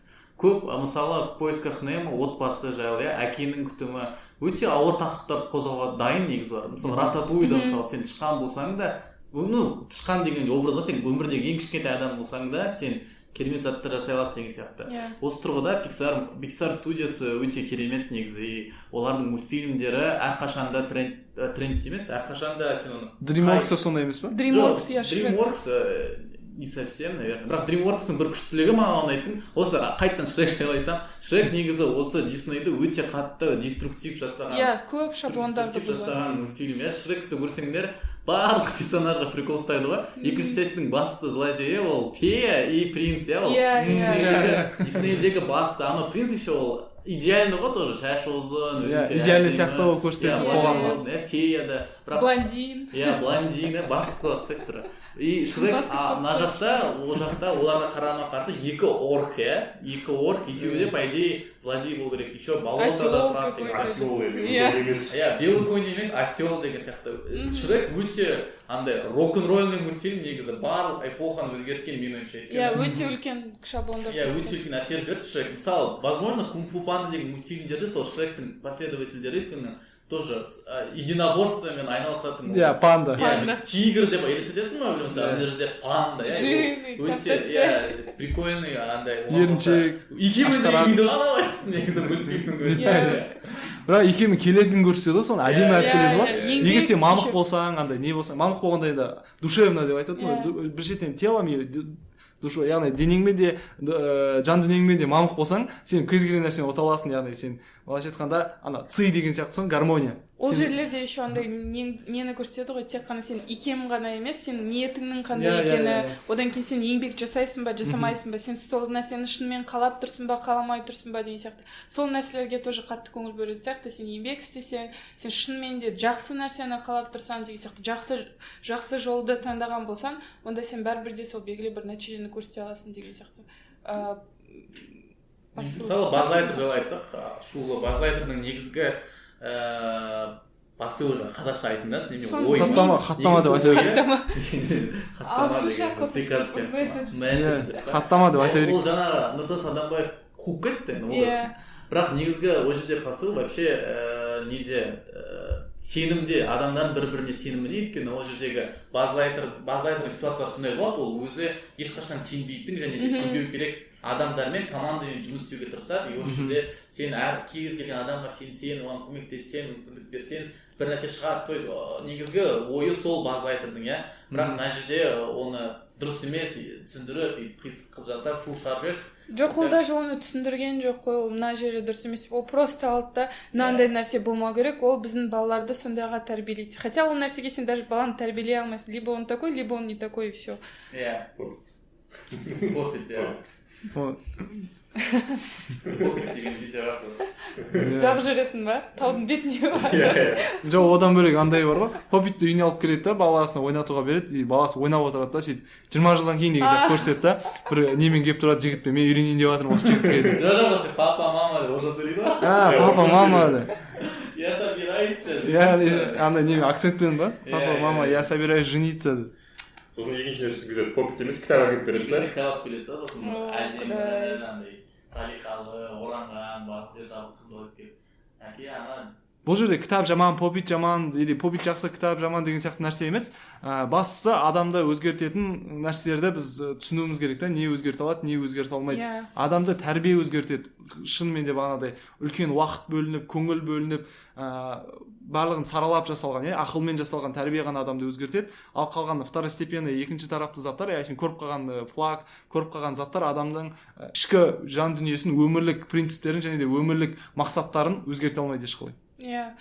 Жалпы одан бөлек бір нәрсенің өзгертуі емес, жалпы адамның мысалы ориентацияны айтайықшы, ол гетеро или гомо боласың ба, или басқа боласың. Ол нәрсе бір нәрсені әсер ету арқылы өзгертетін нәрсе емес қой, адамның, ол адамның өзінің ішкі сол ерекшелігі, сен либо осындайсың, либо басқасың деген сияқты. Туылғаннан сондайсың, ол сен бір нәрсе әсер етіп, или бір тәрбиенің арқасында, или кино көрдім екен деп сондай болып кетпейсің ол нәрсеге. Соны түсіну керек. Мысалы, білмеймін, Нұртас Адамбай сияқты адамдар вроде как образованный, білімі бар, взрослый, адекватный адам болып көрінетін, бірақ та сондай нәрсені соған әсер ете алады деп ойлағандары мені қатты таңғалдырды. Білмеймін, біз басқа тақырыпқа көшіп кеттік негізі, иә. Бірақ та мультфильмге қатысы бар ғой. иә, сол мен мысалы адамдардың және де сондай деструктивті дұрыс емес ойларды Қазақстанда тарататын, соны тарата отырып жай тарататын емес, именно үлкен аудиторияға әсері бар, үлкен аудиторияға авторитеті бар адамдардың істейтіні өте қатты өкінішті. Және де соларға қарсы көптеген мысалы осы дұрыс адекватты ойлардың керісінше естілмей қалып жататындығы біздің қоғамда тоже қатты көңілді бұзады және де өте үлкен өкініштерді тудырады. Иә, меніңше сондай Нұртас Адамбай сияқты адамдарды істеп жатқан, иә, белгілі бір таңда резонанс тудырды қоғамның ішінде. Иә, мынау дұрыс және де дұрыс емес деген адамдар да бар. Иә, мысалы ол олай емес деген сияқты басқа да блогерлар, мысалы қарсы ойда айтқандай блогерлар болды. Бірақ та соның өзінде Нұртас Адамбайдың Қазақстанның көбірек бөлігіне әсер етіп кеткендігі, тіпті сол заңда жоқ нәрсені жасап жіберуге министрлік деңгейде, иә, жасап жібергендігі Дәурен Абаевтың, білмеймін, өте жаман прецедент сияқты. Қазақстан сияқты енді дамып келе жатқан мемлекетте ондай прецеденттердің болуы, білмеймін, біздің қауіпті деп ойлаймын негізінде.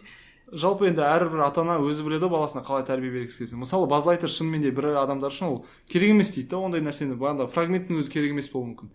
Енді ол жерде бірақ ол басқа адамдарға менің келісетін затым ол жерде запрет беру дұрыс емес, яғни адам өзі білсін, жарайды, барады ма бармай ма, ол да әрқашан өзінде қалады таңдау. Шынымен де егер ұнамайтын болса, Базлайтерде сондай бір моменттердің, фрагменттердің болып қалуының өзі менің балаларым көрмей ақ қойсын деп ойлайтын болса, онда жай ғана баласына ол нәрсеге бармай қоюға немесе алып бармай қоюға, басқа мультфильмдермен алмастыруға мүмкіндігі бар еді әрбір адамның. Мысалы мен де мүмкіндігім бар еді. Мүмкін мен де қаламас едім да, мүмкін болашақта менің балаларымның әртүрлі осындай бір фрагменттері бар, политикалық нелері бар, қатынасы бар мультфильмдерін көрсеткен маған да, мен әртүрлі пропагандалары бар мультфильмдерді көрсеткен қаламас едім мүмкін.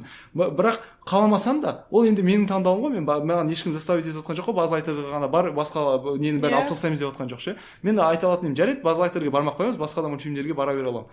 Яғни өзі біледі, жарайды, тәрбиелеуді қалай тәрбиелейтінін, бірақ ол басқа біреудің шекарасын бұзып басқа біреуге не қою емес, шектеу қоюында тұрмау керек та. Мысалы көргісі келетін адамдар бар шығар, қаншама адам бар да, көргісі келетін, оларға дым әсер емес, олар олай оның дұрыс тәрбие деп қарайды да, мысалы тәрбиелеуінің бір бөлігі деп те қарайды, ол бүкіл мультфильмдердің көруі да, осындай сияқты заттар болуы мүмкін. Сондықтан бұл жерде кішкене әр адамның өзінің таңдауы бар еді, бірақ бұл жерде таңдауды да бұзып тастады деп ойлап сол ғой. Мысалы мен история игрушекті, жалпы Пиксарды бағана Дәулет айтқандай, Пиксарды өте қатты жақсы көремін.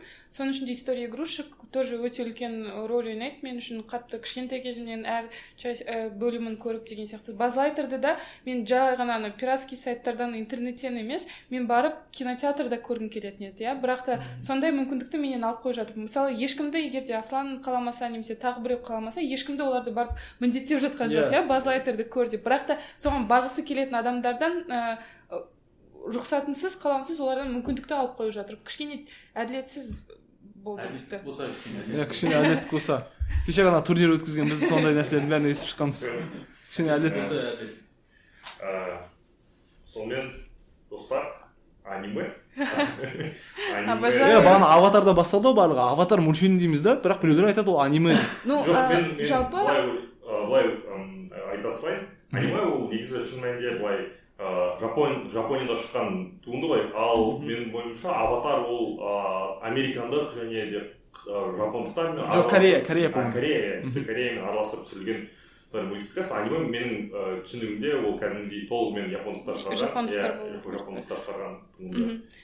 Мысалы Аватарды, иә, көбісі айтып жатады аниме, біреулер аниме емес деп, бірақ та негізінде мысалы аниме енді танымал болып бүкіл индустрияны жаулап жатқанда, как раз сол кезде кішкене Голливуд жақта застой болған болатын, иә. Сол кездерде аниме жаулап жатқанда олардың как раз таки Голливудтың сонда анименің өз версиясын түсіруге деген олардың бір попыткасы деп есептейді Аватар. Бірақ енді Аватарды попытка деп айтуға дәтім бармайды, иә, өте анимеге жатқызбаған күннің өзінде де бөлек бір мультфильм ретінде Аватар өте керемет мультфильм, және де оның да беретін месседждары өте керемет, иә, достықты да береді, бауырластықты да береді, өз халқын жақсы көру, адамдар үшін тұрып беру десең, иә, сондай өте керемет, иә, жауапкершілік деген сияқты керемет. Жалпы соны анимені жасауға попытка деп жаман айтады да адамдардың негізінде, бірақ та анимеге жатқызбай ақ қояйық, бірақ та отдельный бір нәрсе ретінде, отдельный бір шығарма ретінде мен Аватарды негізінде шедевр деп есептеймін. Аватар жайлы айта салайыншы, осы анимеге кетпес бұрын Аватар жайлы қызық зат, жаңа айтып жатырмын, повестка оның бар ғой, мысалы Баз Лайттерда ол қаншалықты шынайы жасалған білмеймін, бірақ ол керек екеніне келісемін, бірақ Аватар сол повесткадан бұрын өте көп маңызды заттар көтерген. Мысалы ол жерде Азула ол қыз және де өте мықты және де басты қарсылас Аватар не ол тіпті Зукадан да мықты. Ол мысалы Тоф көзі көрмейді, яғни ол бірақ ана жерде сондай сол группаны пісіретін персонаж ретінде өте мықты, өздерінің аяқтары, құлағы және де өмірден де ләззат алады, өте жақсы шуткалар көп айтады. Өзіне байланысты шуткалар айтады. Харизмасы, от, одан бөлек Соко тоже арасында ешқандай қабілеті болмаса да сен өмір жалғас ол жерде бір лидер ғой негізі по идее. Ол мультфильмнің негізі қоғамға беретін заттары жаңағы достық басқадан көргенде көбірек одан да тереңірек, себебі ол балаларға мысалы былай бетке бүйтіп емес, былай қалай айтсам болады, шет жақтан деймін ба, аккуратно подсознательно балаларға әсер береді негізі. Өте осындай қоғамдағы маңызды ойларды көтеруге.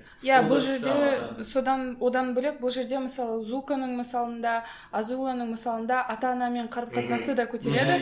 Өйткені мысалы Зука өкінішке орай шешесінен, мамасынан ерте айырылады, әкесінен жылулық көрмейді, сондықтан да балада кішкене қатыгездік сезімдер пайда болады. Бірақ та Айро дядясының әсерінің арқасында, ағасы көкесінің әсерінің арқасында ол қандай өзгерістер, қандай бір трансформациялар болды. Баланың өзінің ішінде изначально негізінде жақсылық бар екендігі, просто оған белгілі бір кішкене махаббат, кішкене бір көңіл бөлу, назар аудару деген сияқты балаға қаншалықты оның маңызы бар екендігін, қалай біз баланы кішкене ғана махаббат сыйлау арқылы қалай біз адамдарды трансформировать ете алатындығымызды да көрсетеді сияқты. Және де ата-аналардың рөлі неге ата-ананың кішкене ғана қатты сөйлеп қалғанының өзі, суық көзқарасының өзі балаға қандай әсер бере алады. Азуланың мысалында, Азуланыкі де сондай ғой, тоже травматический опыттан, ол әкесінің алдында өзін өзі дәлелдеу, ұл болмасам да мен мықтымын деген сияқты дәлелдеудің кесірінен шыққан, сондай жестокость, қатыгездік деген сияқты.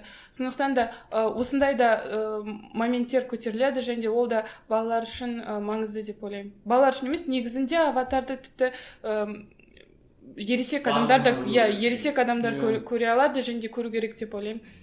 Біздің кеңесіміз Аватар көруге 10-10 барлығымыз. Кеңесіміз 10-10. Бірақ та Аватар көрі қызға емес, көрмей қойыңдар. Оны көрмеңдер. Мен де көрмеймін. Келесі Аватар туралы мультик.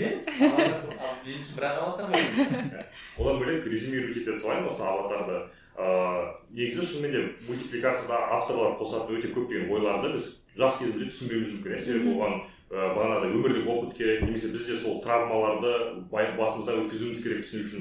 Мен мысалы Аватарды жақсы көретінмін, кішкентай кезімде өте көп көретінмін, бірақ сол кездегі кейбір персонаждар сезген мәселені өз басынан өткізгеннен кейін ғана қайталап көрген кезде маған ол қаттырақ түсініктірек болды, қаттырақ эмоция берді. Сол үшін де егер де сіздер Аватарды көріп жақсы деп қана қоймай, қазір өссеңіздер немесе бір опыттар жинасаңыздар, білімдер жинасаңыздар қайталап көруге кеңес беретін. Себебі жалпы Аватар емес, кез келген мықты произведениеге қатысты қайталап оқуға, қайталап көруге, себебі әрдайым авторлар ол өмірлік бір мәндерді оған закладывать етіп, және өкінішке орай біз оны әрдайым түсіне бермейміз, тек опыт, білім жинаған кезде ғана оны қайталап түсінетін сияқтымыз.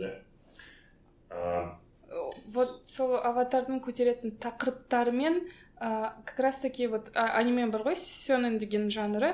Сол Аватардың, мысалы, сол жағынан Аватарда анимеге жақын деп айтуға болады, өйткені көтеретін тақырыптары жанр жағынан становление героя деген сияқты, персонажа, взросление деген сияқты сол қатты келіседі. Өйткені ең танымал анимелердің өзі сол жанрда және сол тақырыптарда қозғалады ғой.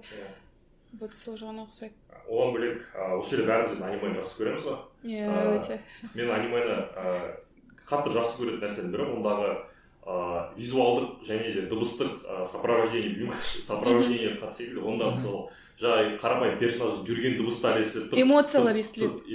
Одан бөлек жаңбыр жауып жатса, барлық дыбыстық және де визуализация өте әдемі ғой анимелерде.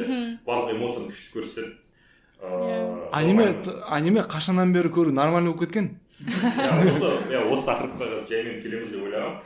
Және бірден бастайық осы жайлы айтсақ. Аниме мысалы шынымен бұрындары трэш түрінде аниме көретінбіз. Гиктар көреді, иә, нерд. Анимешники деген. Чорттар көреді. Иә, сен задротсың аниме көрсең. Жалпы қай кезде басталды деп ойлайсыңдар аниме осындай трэш болмау, популярный болуы осы біздің Қазақстанның қоғамында? Себебі аниме шынымен бұрын трэштің көретіндер көп айтпайтындығын, көп жоқтығын. Мен өз ойымды айтып келсе, мен ойымша ол біріншіден интернетке доступ болған арқасында пайда болды деп ойлаймын. Себебі бұрын интернетке доступ жоқтығын, мен Нарутоны базарлардан барып дисктар, иә, 20 серия. 2 сериясын қарасам 200 теңге құртып, ол кезде 200 теңге жаман емес жоқтың, 200 теңгеге мен кола, чипсы бәрін алып алатын.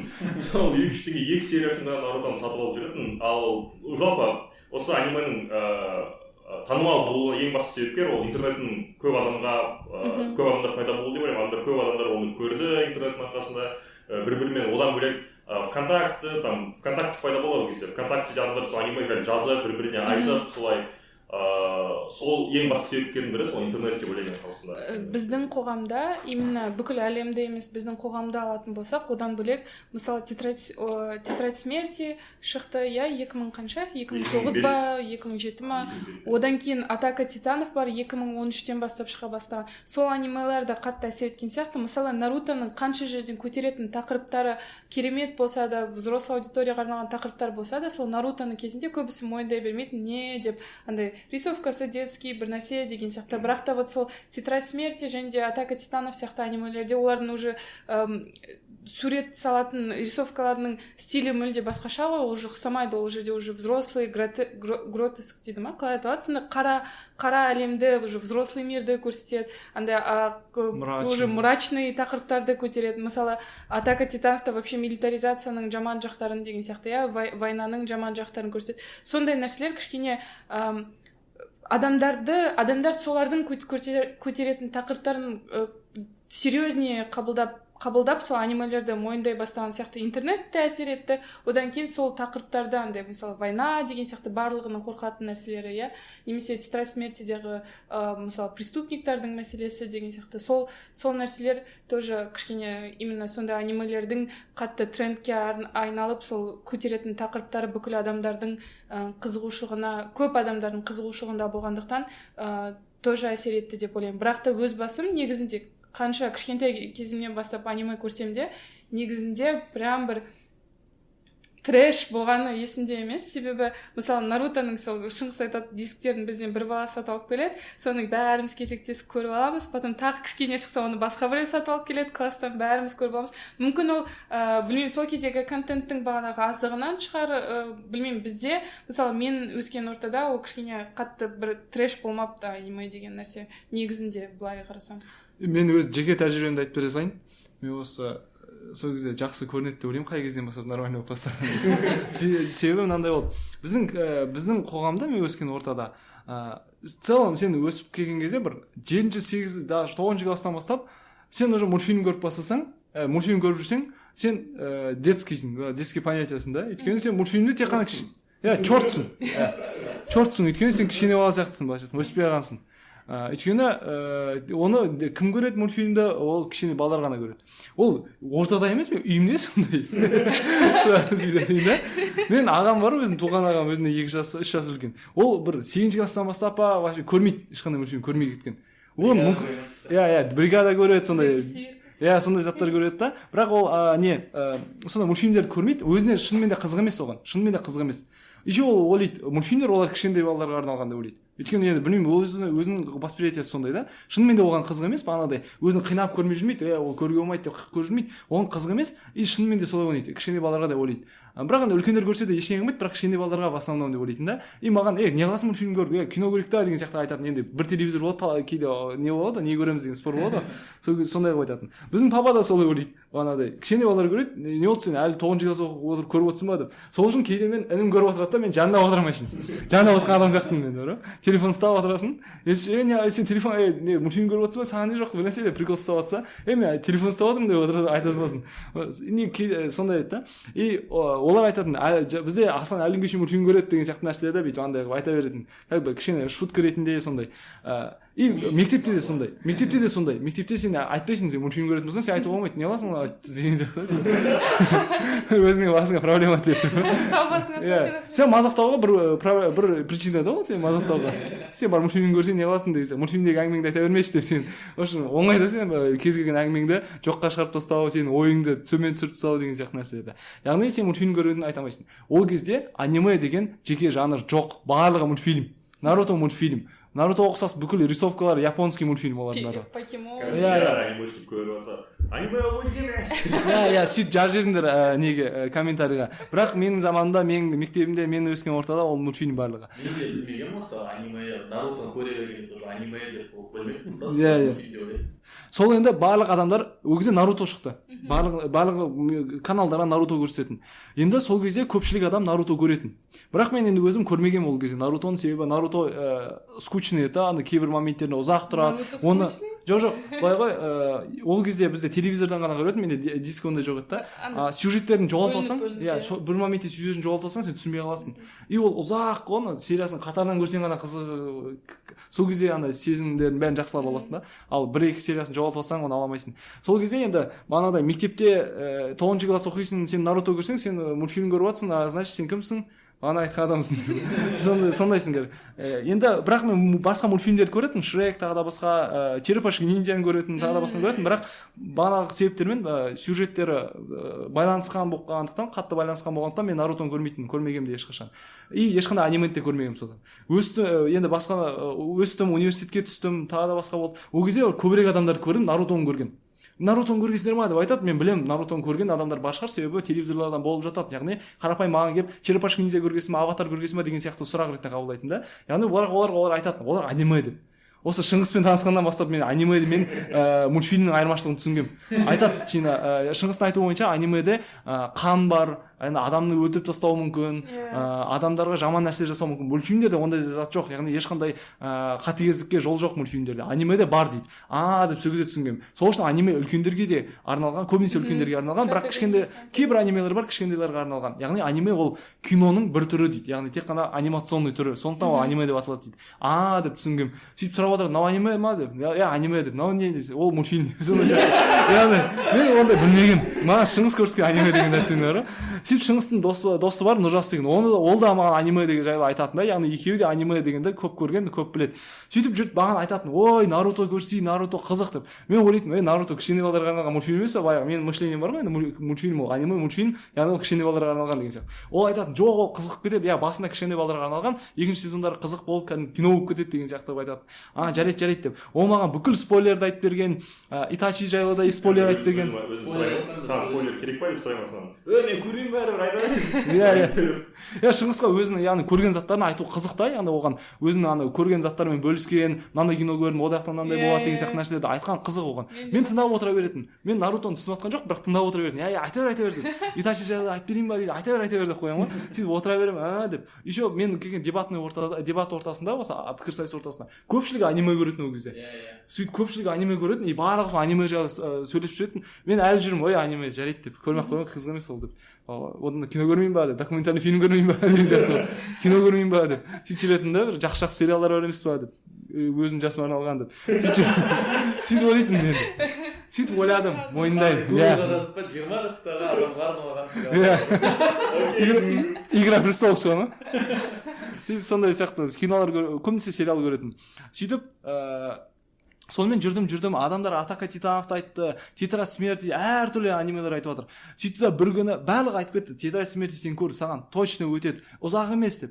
1-2 сериясын көрші, түсінесің дегендей қылды. Сөйтіп жаз кезі 2-ші курсты бітіргем, ол кезде официант болып жұмыс жасаймын, официант болып жұмыс жасап шаршап келесің, бір нәрсе көру керек. Ешқандай сериал жоқ, осы қазірге көріп тастағансың. Игра престолов көріп тастағансың.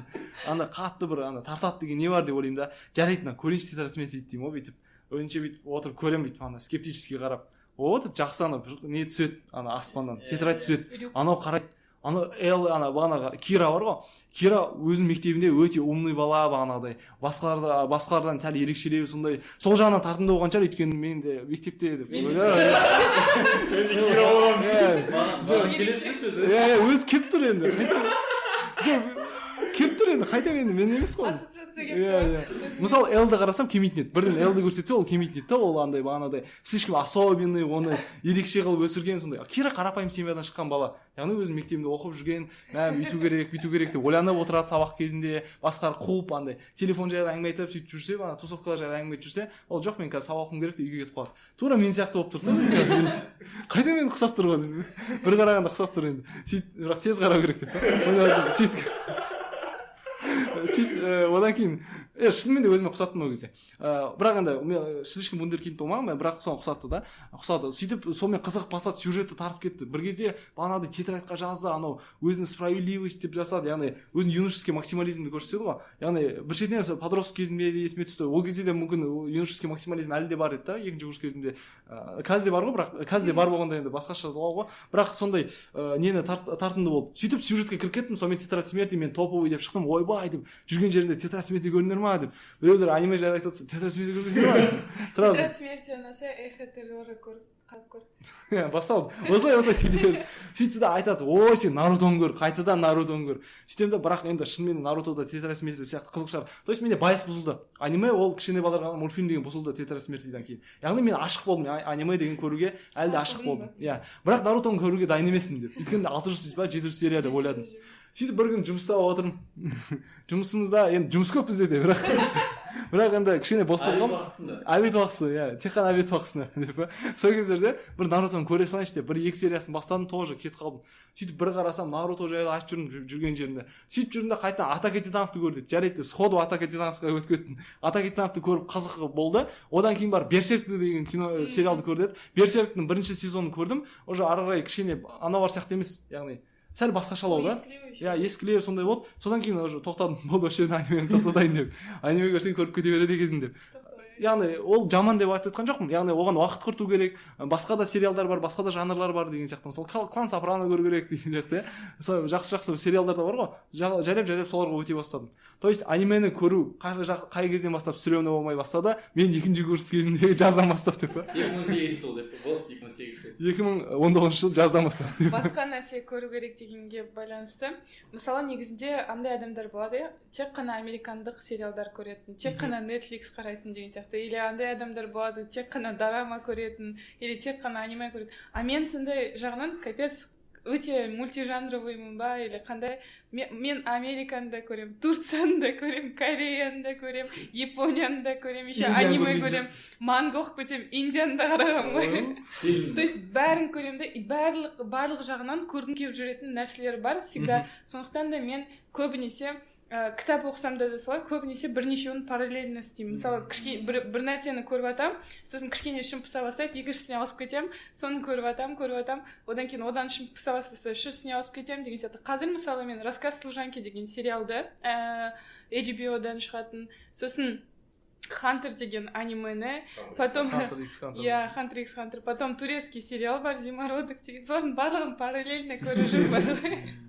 Еще бәрі бір-біріне мүлдем ұқсамайды, бәрі. И, кстати, сол мүлдем ұқсамайтыны бір жағынан жақсы, басында ештеңе шатыспайды да. Сен анау Хантердағы Гонда Зимородокта жүр деп шатыс кетпейсің. Сол жағынан күшті. И бірақ та уақыт жағынан менде, білмеймін, вообще өмірімнің соңына дейін мен анау көргім келетін бүкіл контентті көріп бітіре алмайтын сияқтымын. Сосын анимеге қатысты жалпы біз көретін тұлғалардың арасында да танымал болып кетті бір кезде, сол да әсер етті деп ойлаймын. Мысалы, ЧБД-да да анимешный стильде картинка тұрды, олар біледі. ИК-да анимешный стильде клип түсіре бастады. Жалпы қазіргі жастар 91 көреді аниме. Жалпы біз тыңдайтын, осы біз былай көріп жүрген алдымыздағы танымал адамдар сол аниме жайлы көп айтып бастады, ол да әсер етті деп ойлаймын. Кстати, сол аниме көріп бастағаннан екі бір жақсы нәрсе, прикол деген ғой. Біріншісі, ешқашан спойлер, мен көрмеймін айта бер деп сұрап алмаңдар. Өйткені соның кесірінен мен Итачидің Саскенің бойынан кейін не болатындығын, қалай болатындығын барлығын ешкімге спойлер айтып жатқан жоқпын. Яғни полный ощущение, яғни бүкіл эмоцияны ала алмадым ол жерден ше. Соның кесірінен. Яғни мен біліп қойдым спойлерді. Екіншіден, сендердің достарың жалап действовать етеді сендерге, содан байқаңдар деп. Бірінші видеосын жіберіп бастайды. Қазір әлі күнге шейін Чина маған One Piece'дің недерін жіберіп жүр видеоларын. иә сол One Piece'ті мен көруім үшін өйткені көргеннен кейін бірге обсуждать етеміз, яғни любой адам солай ғой, бірге өзің жақыныңа бірге өзіңе қызық болған нәрсені көрсеткің келеді. Дәл сондай сияқты Чинада әлі күнге шейін маған One Piece'ті продвигать етіп жатыр. Иә мен көремін Чина бір күні көремін, бірақ қазір емес. Сол One Piece'ті мен әлі бастай алмай жүрмін. Өткенде кинотеатрда фильмі шыққанда алғашқы қадамды жасадым.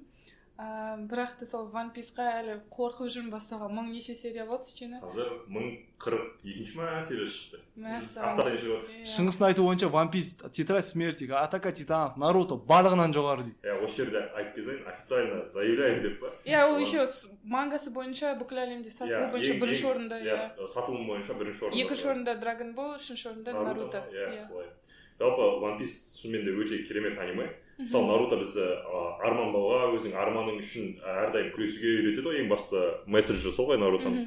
One Piece сол месседжді одан бөлек, одан да жақсырақ жеткізетін секілді. Себебі мен бірінші Нарутоны көрдім, мен үшін Наруто топ аниме болып жүрді.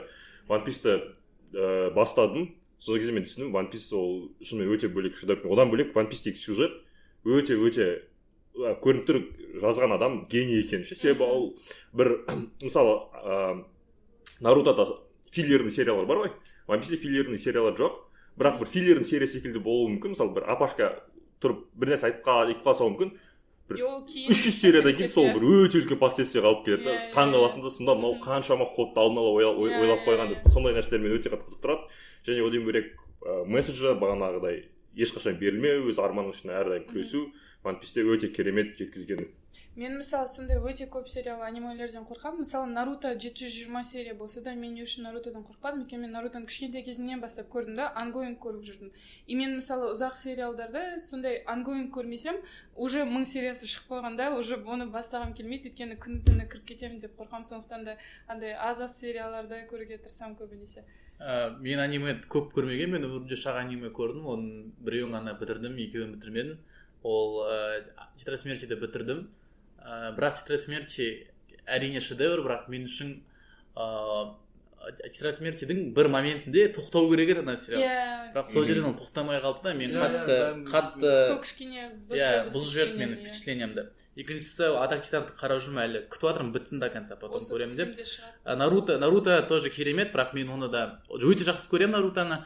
Және ол мен өміріме қатты әсер етіп айтып берейін, бірақ Нарутоны мен ең керемет мен көрген зат деп айта аламын, потому что Наруто адам уақытын мүлде сыйламайтын мультфильм. Өйткені серия 15 минут болса, оның 10 минуты сен білетін, уже естіп қойған заттарға толы болады. Мысалы, там Наруто тұрып біреумен сөйлеспе, кезінде мен бүйткем дейді, оны уже көрсетіп қойған маған. Там условно 10 серия бұрын. Екеуі төбелесейін деп тұр. Екеуі төбелесейін деп тұр. Бүкіл өмірін айтып тастады. Төбелесеңдеші деп осыны мен соның өзін қайталап көре беремін. Ол андай, негізі Наруто просто затягивать етеді шығар адамды қатты. Мен олдай бір сериалға мысалы тоже, мен бір мирға бет кіріп кете алмаймын, мен маған шығып тұру керек деймін ол. Басқа нәрсе қарап деген сияқты. Хоккей көріп, теннис көріп, барыс матчына барып, Рыбакинан көріп, давай деп деген сияқты.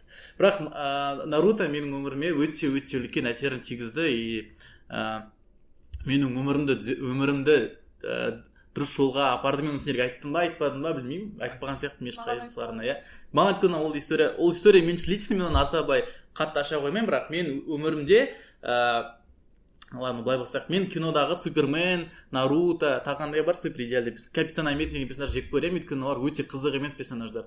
Максималды идеальный, тек қана бір нәрсеге жетуге тырысатын, соған обязательно жететін, вообще қызық емес персонаждар. Кинода өлмейтін, Наруто сөйлесіп жатыр ма деп, ұлтады қазір. Білмеймін, бірақ мен до конца көрмеймін, ұтылады шығармаш бір жерде, бірақ жалпы сондай ощущениемен маған мысалы маған Марвелда Человек-паук ұнайды, потому что жақын, школьник деген сияқты там. Возможно, DC-да Бэтмен ұнайды, потому что ол да адам негізінен, просто өзін ақылы. Сондай сияқты. Нарутода маған тоже всякие там условный Рок Ли, Саске солар ұнайды, потому что олардың да бір изяндары бар, и мен оны адам деп қабылдаған. Бірақ Нарутоның ерекшелігі, ол супер гипер жетістікке жетуге тырысатын и сенетін персонаж. Мен өз өмірімде бала кезімде көп уақыт бойы белгілі бір чудоға сенетім, бәрі жақсы болып кетеді, бәрі күшті болады деген сияқты. Бірақ өмірімнің бір моментінде мен мынандай философия ұстанып бастадым, әрқашан барлығы сенің қолыңда деген.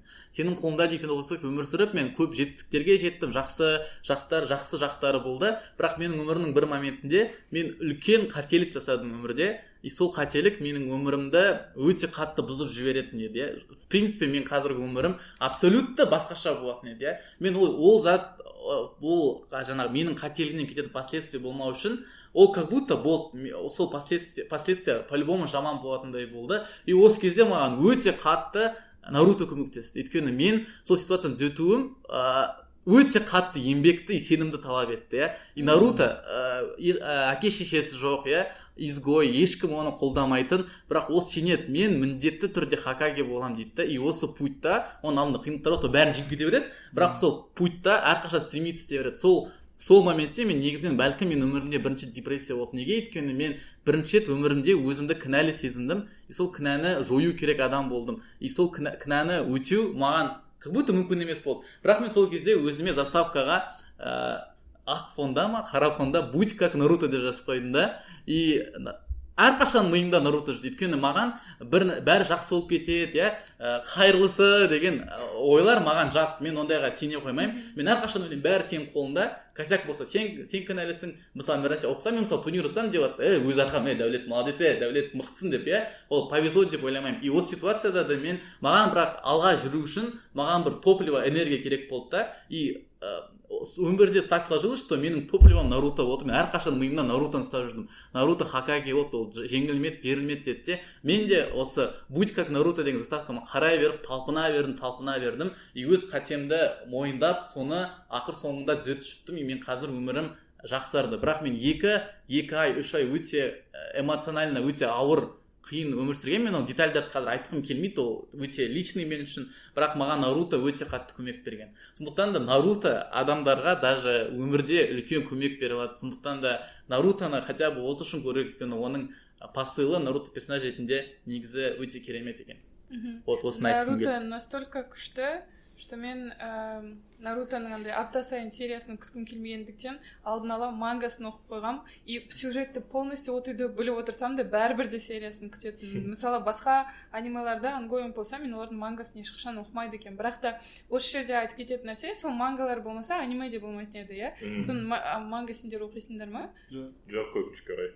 Ну, білмеймін, мен манга. Иә. Мен сөйлесіп отырмын енді. Жоқ, мен де сол Нарутодан бөлек ешқандай манганы оқымаппын, хотя вот сол манга болмаса аниме болмайтын еді, аниме болмаса көптеген басқа нәрселер болмайтын еді деген сияқты тоже әсері өте үлкен. Наруто мангадағыдай пісе ма? Несі, иә, асын, бірақ Барутосын оқымаған мен. Фан факт айтып кетейін. Мен 3-ші сыныпта ма оқып жүрген кезде бізде класста балалардың арасында Наруто сол кезде бастап танымал бола бастады. Сол кезде біз мектепте перемене дала шыққан кезде қолды артқа қайырып жүгіріп жүрдік. Еще ана Какашидің несі бар еді ғой, наказаниесі. Сол бәрі сайтын қолын үйді еңкеуге болмайды. Олдар бір-бірінен қашып жүреді. Сол кезде анау қашу үшін мен қызбын, маған ешкім жасамайды. Школа техник Наруто деген бар еді ғой ВКонтакте. Сол жақта андай техникалар жаттап, мен дұрыс істеймін, сен дұрыс емес істейсің деп солай болған, иә. Бірақ анименің ерекшелігі мен байқағаным, олар эмоцияны жақсы, өздерінің анимациясының әсерінен ба эмоцияны жақсы жеткізетін сияқты, иә, персонаждардың. Сол нәрсе айтқым келетіні мангадан басталған. Кезінде бір сол жалпы мангалардың бір легендарный авторы бар, бірақ өкінішке орай японский аттарды, андай фамилияларды уже жаттай алмаймын, сондықтан ұмытып қалдым. Бірақ та сол кісі мангада, жалпы комикстерда оған дейін мангада ешқайда болмаған эмоцияны озвучка жасау деген сияқты. Мысалы, андай белгілі бір действиялардың өзінің озвучкасын жасауды ешқашан болмаған. И ол мангада соны прописывать етуді бастайтын болған. Мысалы, есіктің ашылғанына дейін прописывать, дауыс, звукты прописывать етеді. То есть есік ашылды емес, звукты прописывать етеді. Я адамның эмоциясындағы звуктарды прописывать етеді. Сол нәрсені бастаған. И кейін ол басқа комикстарға да, одан бөлек фильмдарға да, и тіпті сол анименің өзінде де соған ауысты. И даже сен вот сол анимеға даже перетекать еткеннен кейін сол нәрсе бүкіл, мысалы, сөз айтылмаса да сен эмоцияны естіп атасың. Ну, буквально сен эмоцияны естисің. Не просто көресің эмоцияны, а естисің. И сол нәрсесі тоже адамдарды қатты тартатын сияқты. Ну, то есть адамдар оны подсознательно, мысалы, сондай факт оқымасам, мен де, мысалы, сол, аниме осылай істеткен ғой деп ойламаймын, иә, мен сол фактіден кейін ғана назар аудара бастадым. Бірақ та шынымен де оқып алғаннан кейін, шынымен де әрбір нәрсені, әрбір қозғалысты озвучивать етіп жатқандығы, это реально басқа жерде ондай кездеспейді ондай нәрсе. Енді осы кезде келесі енді тақырыпқа өтейік. Келесі пунктке қалай ойлайсыздар, не үшін адамдар осы қазір трэшовый мультиктерді адамдар жақсы көреді, неге ол тым қатты танымал болып кетті деп ойлайсыздар? Мысалы Рик и Морти, тот же Симпсоны адамдардың арасында өте популярны, хотя ол жақта өте үлкен трэш, ол жақта қандар, ол жақта боғауыз сөздер өте көп, ол адамдар өте қатты ұнайды. Менде оған жауап бар, бірақ бірінші сендер қалай ойлайсыңдар? Менің ойымша ол шынайылық. Қарапайым өмірді көрсетеді, шынайы өмірді. Адамның ішіндегісі еще. Сен мысалы белгілі бір таңда бізде қоғамдық шектеулер бар ғой, белгілі бір таңда сен мысалы Рик и Мортидағы персонаждар сияқты өзіңді Симпсондағы сияқты сондай сөздерді айта алмайсың, көп жағдайда, көп ортада ондай өзіңді олай ұстай алмайсың, эмоцияны білдіре алмайсың. Бірақ та негізінде олардың істеп жатқан нәрсесі сенің ішіндегі адаммен сенде откликация етеді да. Бірақ та сен өзіңе өмірде өзіңді солай жасауға позволять етпейсің, но сен сол мультиктарды көру арқылы сендегі хотя бы кішкене болсын шығатын сияқты. Ол сол шынайылық, сол сенің мысалы істегің келіп тұратын нәрсе, өзіңе рұқсат бермейтін нәрселер деген сияқты. Боқтап жіберу, бір нәрсенің бір андай трэшовый бір нәрсе жасап жіберу деген сияқты, испанский стыдқа кіріп кету деген. То есть сен өзіңе өмірде ол нәрсені позволять ете алмайсың, бірақ та мультикта көру арқылы кішкене болсын удовлетворение болады, мне кажется. Еще одан бөлек андай ғой, ол жерде приколдар көп қосады андай. Көріп тұрған кезде мысалы күлгің келе беретін заттар болады. Хотя тупые приколы. Бір дурак болады, мысалы Гомер деген сияқты да. Гомер деген ол папасы мысалы. Все, папасы, әкесі баласын қылқындыра салады. Еще крышада тұр, екеу крышаның жерде болады. Ана Фландерс деген көршісі болады. Мен Симпсонды көрген біраз сериялар. Қызық ол негізі, өте қызық. Прикольно, бірақ кішкене балдар көрмей-ақ қойсын дейді. Өйткені әртүрлі нәрселер де бар. Сол жерде мысалы Фландерс деген көршісі бар, ол идеальный. Ол андай өте жақсы адам. Кеп қарап тұрады да, анау екеу Гомер баласы екеу қырылып жатады, андай. Бартқа жанашиды ғой бір нәрсе. Ана Барт андай, ол да жаман бала ше, ол да қылқындыратындай бала өзі бар, оны боқтап отырады, әкесімен ерегісіп отырады, жирныйсың деп ана айта салады әкесіне ше. Екеу бір-біріне сай бала ше. Апама жасаймын. Бір жерден Гомердің кінәсі шығар енді, баласы ғой, баласын сол тәрбиелеу керек қой. Бірақ сондай да. Баласы ответ қайтарады да соған жақсы баласы бола салмайды да, Гомер жаман екен деп. В общем, сөйтеді да екеуі ана ұрысып тұрады, ах ты мелкий деп ананы стол қылқындырады, деп тұрады ана. Сөйтеді итер жібереді да, ана шеті бар ғой, крышаның шетінен стап құлайын деп тұрады. Сол кезде айтады, Фландерс айтады, Гомер сен қазір егер ана баланы көтермесең, ана құлап аяқ қолын сындырып алуы мүмкін дейді да. Сөйтіп ана Гомер айтады, кетші бар Фландерс миыңды ашпайды. Барт қарайды, құрышы бар сенде. Екеуі бірдей. То есть осындай көріп андай да. Обычный ситуацияда ол қалай болатын еді? Обычный ситуацияда сөйтіп айтатын болса, обычный ситуацияда олар өте отыратын еді просто душқана. Сондай ғой. Мынандай ситуацияда да, типа обычный ситуацияда сөйтіп айту өте аморальный зат қой. Ондай істеу, сен соны көресің, жарыласың, өйткені черный юмор ғой. Мысалы тұрып адамдар мысалы егер стендапта, қай кезде стендап күлкілі, стендапта боқтау сөздер қосса күлкілі болып кетеді ғой. Өйткені черный юморды қосады, ана өйтіп айта салады, бір нәрсе деген сияқты андай. Запретный заттарды көп жасаған кезде күлкілі болады. Өйткені ондай нәрсе көп ести бермейді. Ондай нәрсе резкий болады, андай эмоцияға бірден қатты, эмоциональныйға миыңа бірден әсер етеді да, олар өйткені құлақты режет етеді деп айтады, ана боғауыз сөздер, сондай сияқты ол қатты әсер етеді. Сондықтан бағанадай сондай приколдар, сондай моменттер өте адамға қатты әсер ететін сияқты сол жағынан. Еще оларда бірақ барлығында байқайсыңдар ма, бірдей сюжет, барлығында әкесі қуған еркек бір қуып жүретін андай кішкене бала сияқты. Мамалар жақсы, барлығында мамалар ақылды, бәрін сайқал, семьяны ұстап тұрған солар сияқты. Мамасы семьяны ұстап тұрады. Семьяны ұстап тұрған солар негізі. Негізі феминизм ең басты сол. Семьясына психологиялық анализ отыр ма? Балалары қуғанбай біреу, бір қызы бірақ жақсы болады. И кішкентай гений болады. Скрытый гений. Сондай болады. Бүкіл ана Гриффины да сондай. Гений десе, Джимми Нейтрон светит, обожаю. Кімнің есінде бар, может білесіңдер, сол Симпсонның шығарған кісіге атын ұмытып қалдым. Мэтт Гроуингке сен есінде бар? Айтса сол. Мынау история. Ана Барт дегенді көреді да, көп балдар Барт сияқты болғысы келеді. Өйткені Барт свобода ғой, былайша айтқанда, өзің қалағанын істеу, әке-шешең саған бір нәрсе алып бермесе, соларға қарсы бір нәрсе істей салады.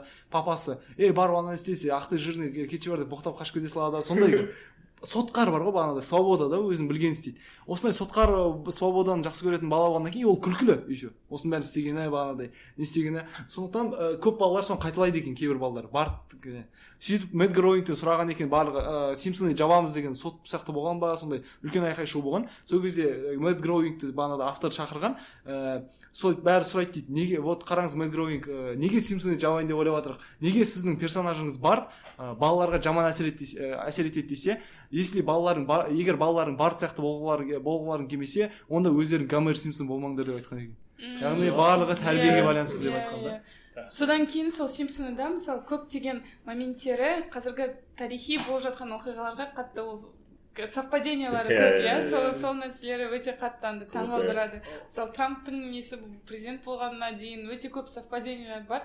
Және көргенде капец таңғалады. Иә, негізі Южный парк, Симпсоны сияқты мультфильмдер қоғамға әртүрлі ащы әжілдер айтуға қорықпайды, тиіседі, Трампқа да тиіседі. Кез келген және өте актуалды мәселелерді көтеруге тырысады. Екінші себеп жаңағы сондай мультфильмдердің танымал болуы, ол мысалы неге Рик и Морти танымал. Менің ойымша Рик и Морти, бірақ мен может қателесем, Рик и Морти тек қана мультфильм ретінде ғана бола алатын сияқты. Рик и Мортиге фильм түсіру қатты қиын, өйткені ана жердегі фантазиялар, болып жатқан заттар, неше түрлі блевотина, білмеймін, неше түрлі мирлар, неше түрлі біртүрлі персонаждар. Ол әсер етпей қалады фильм. Фильмда ол олай көрсетілмейді. Енді қазіргі Аватар деген Кэмеронның Аватар, ол да былай по сути өте качественный мультфильм ғой, тоже тек қана зеленкаға жасалған десек болады. Ондайдай қарамасақ, то в целом тек қана анимацияда бола алатын нәрсе, бірақ при этом өте жесткий және де өте кез келген темаға айтуға болатын.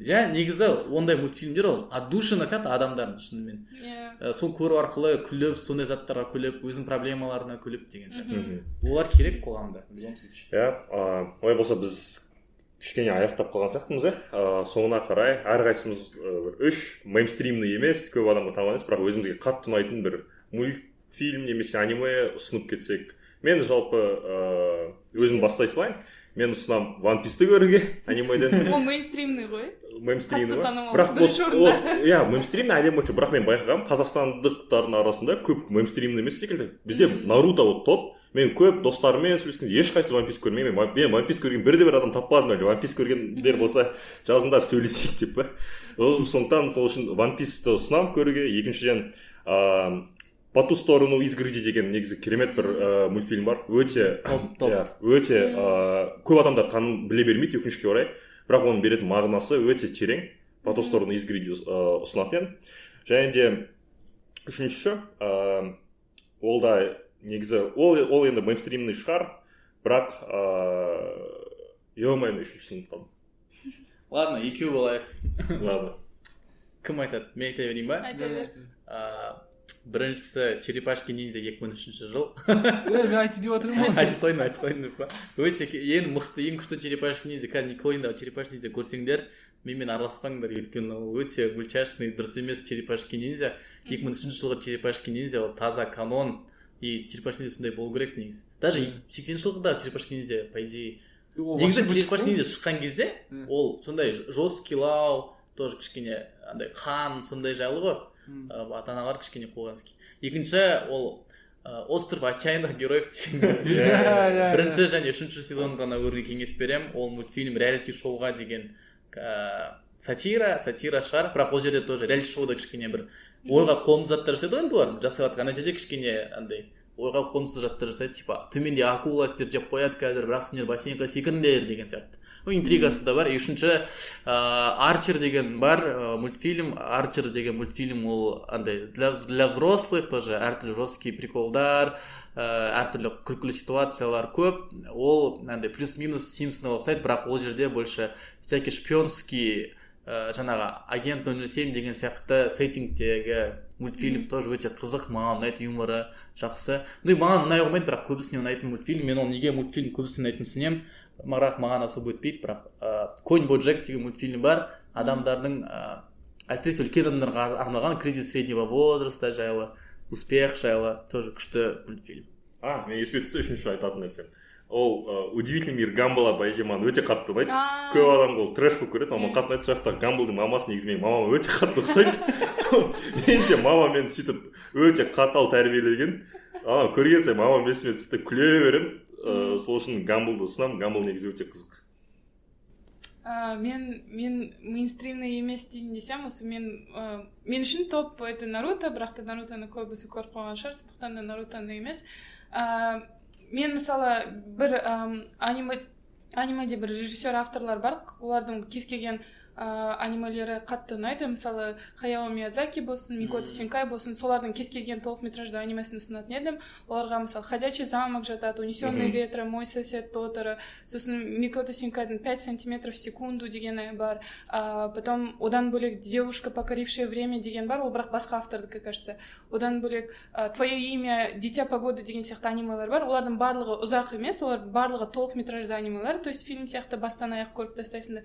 И әрқайсысы өте керемет атмосфераны береді адамға. Я олар адамның ішкі жан дүниесін сезуін, мысалы жапондардың культурасында негізінде адамның психологиясындағы проблемаларды көтеру, оларды ашық айту деген оларда культура жоқ, я оларда. Бірақ та сол анимелер арқылы адамдардағы жалғыздық болсын, адамдардың ішкі өз-өзіне сенімі болсын, мысалы индивидуализм болсын, сондай нәрселердің барлығы осы анимелерде өте қатты.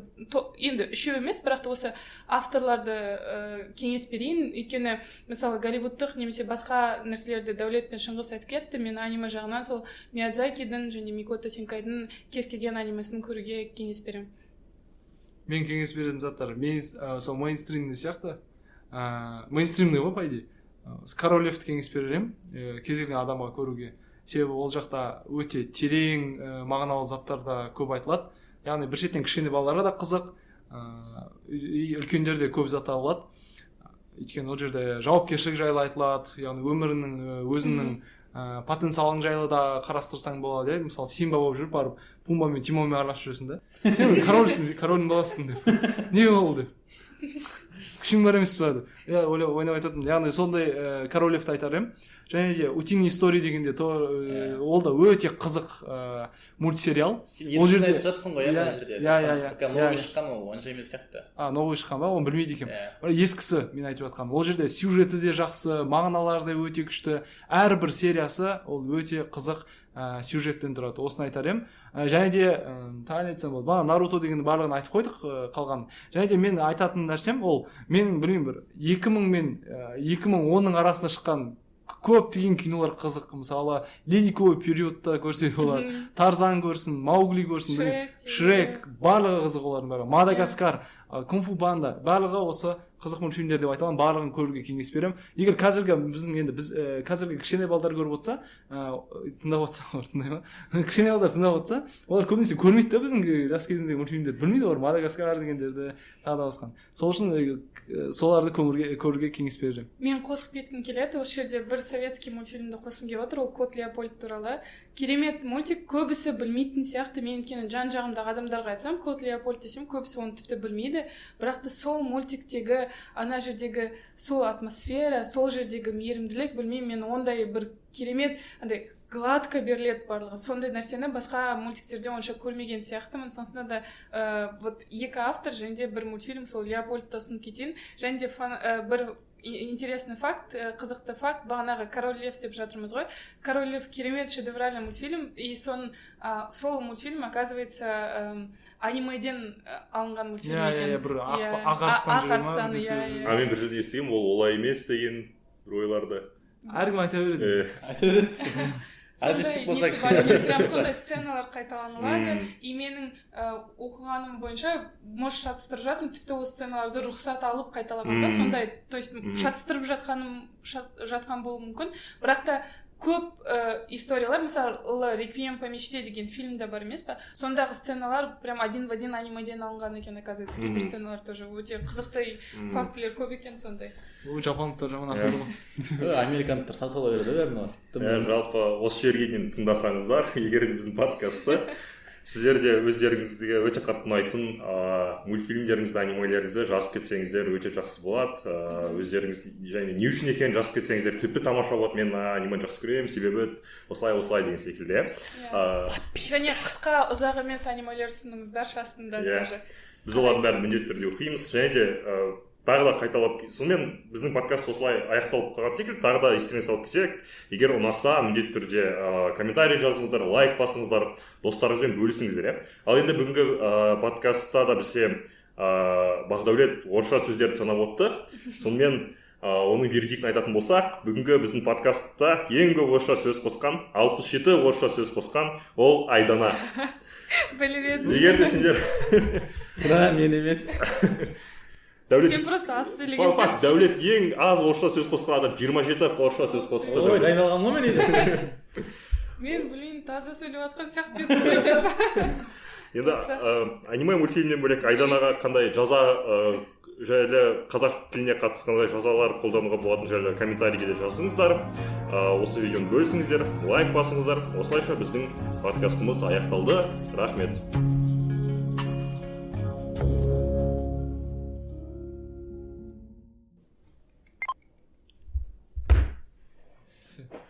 ұзақ болды ма?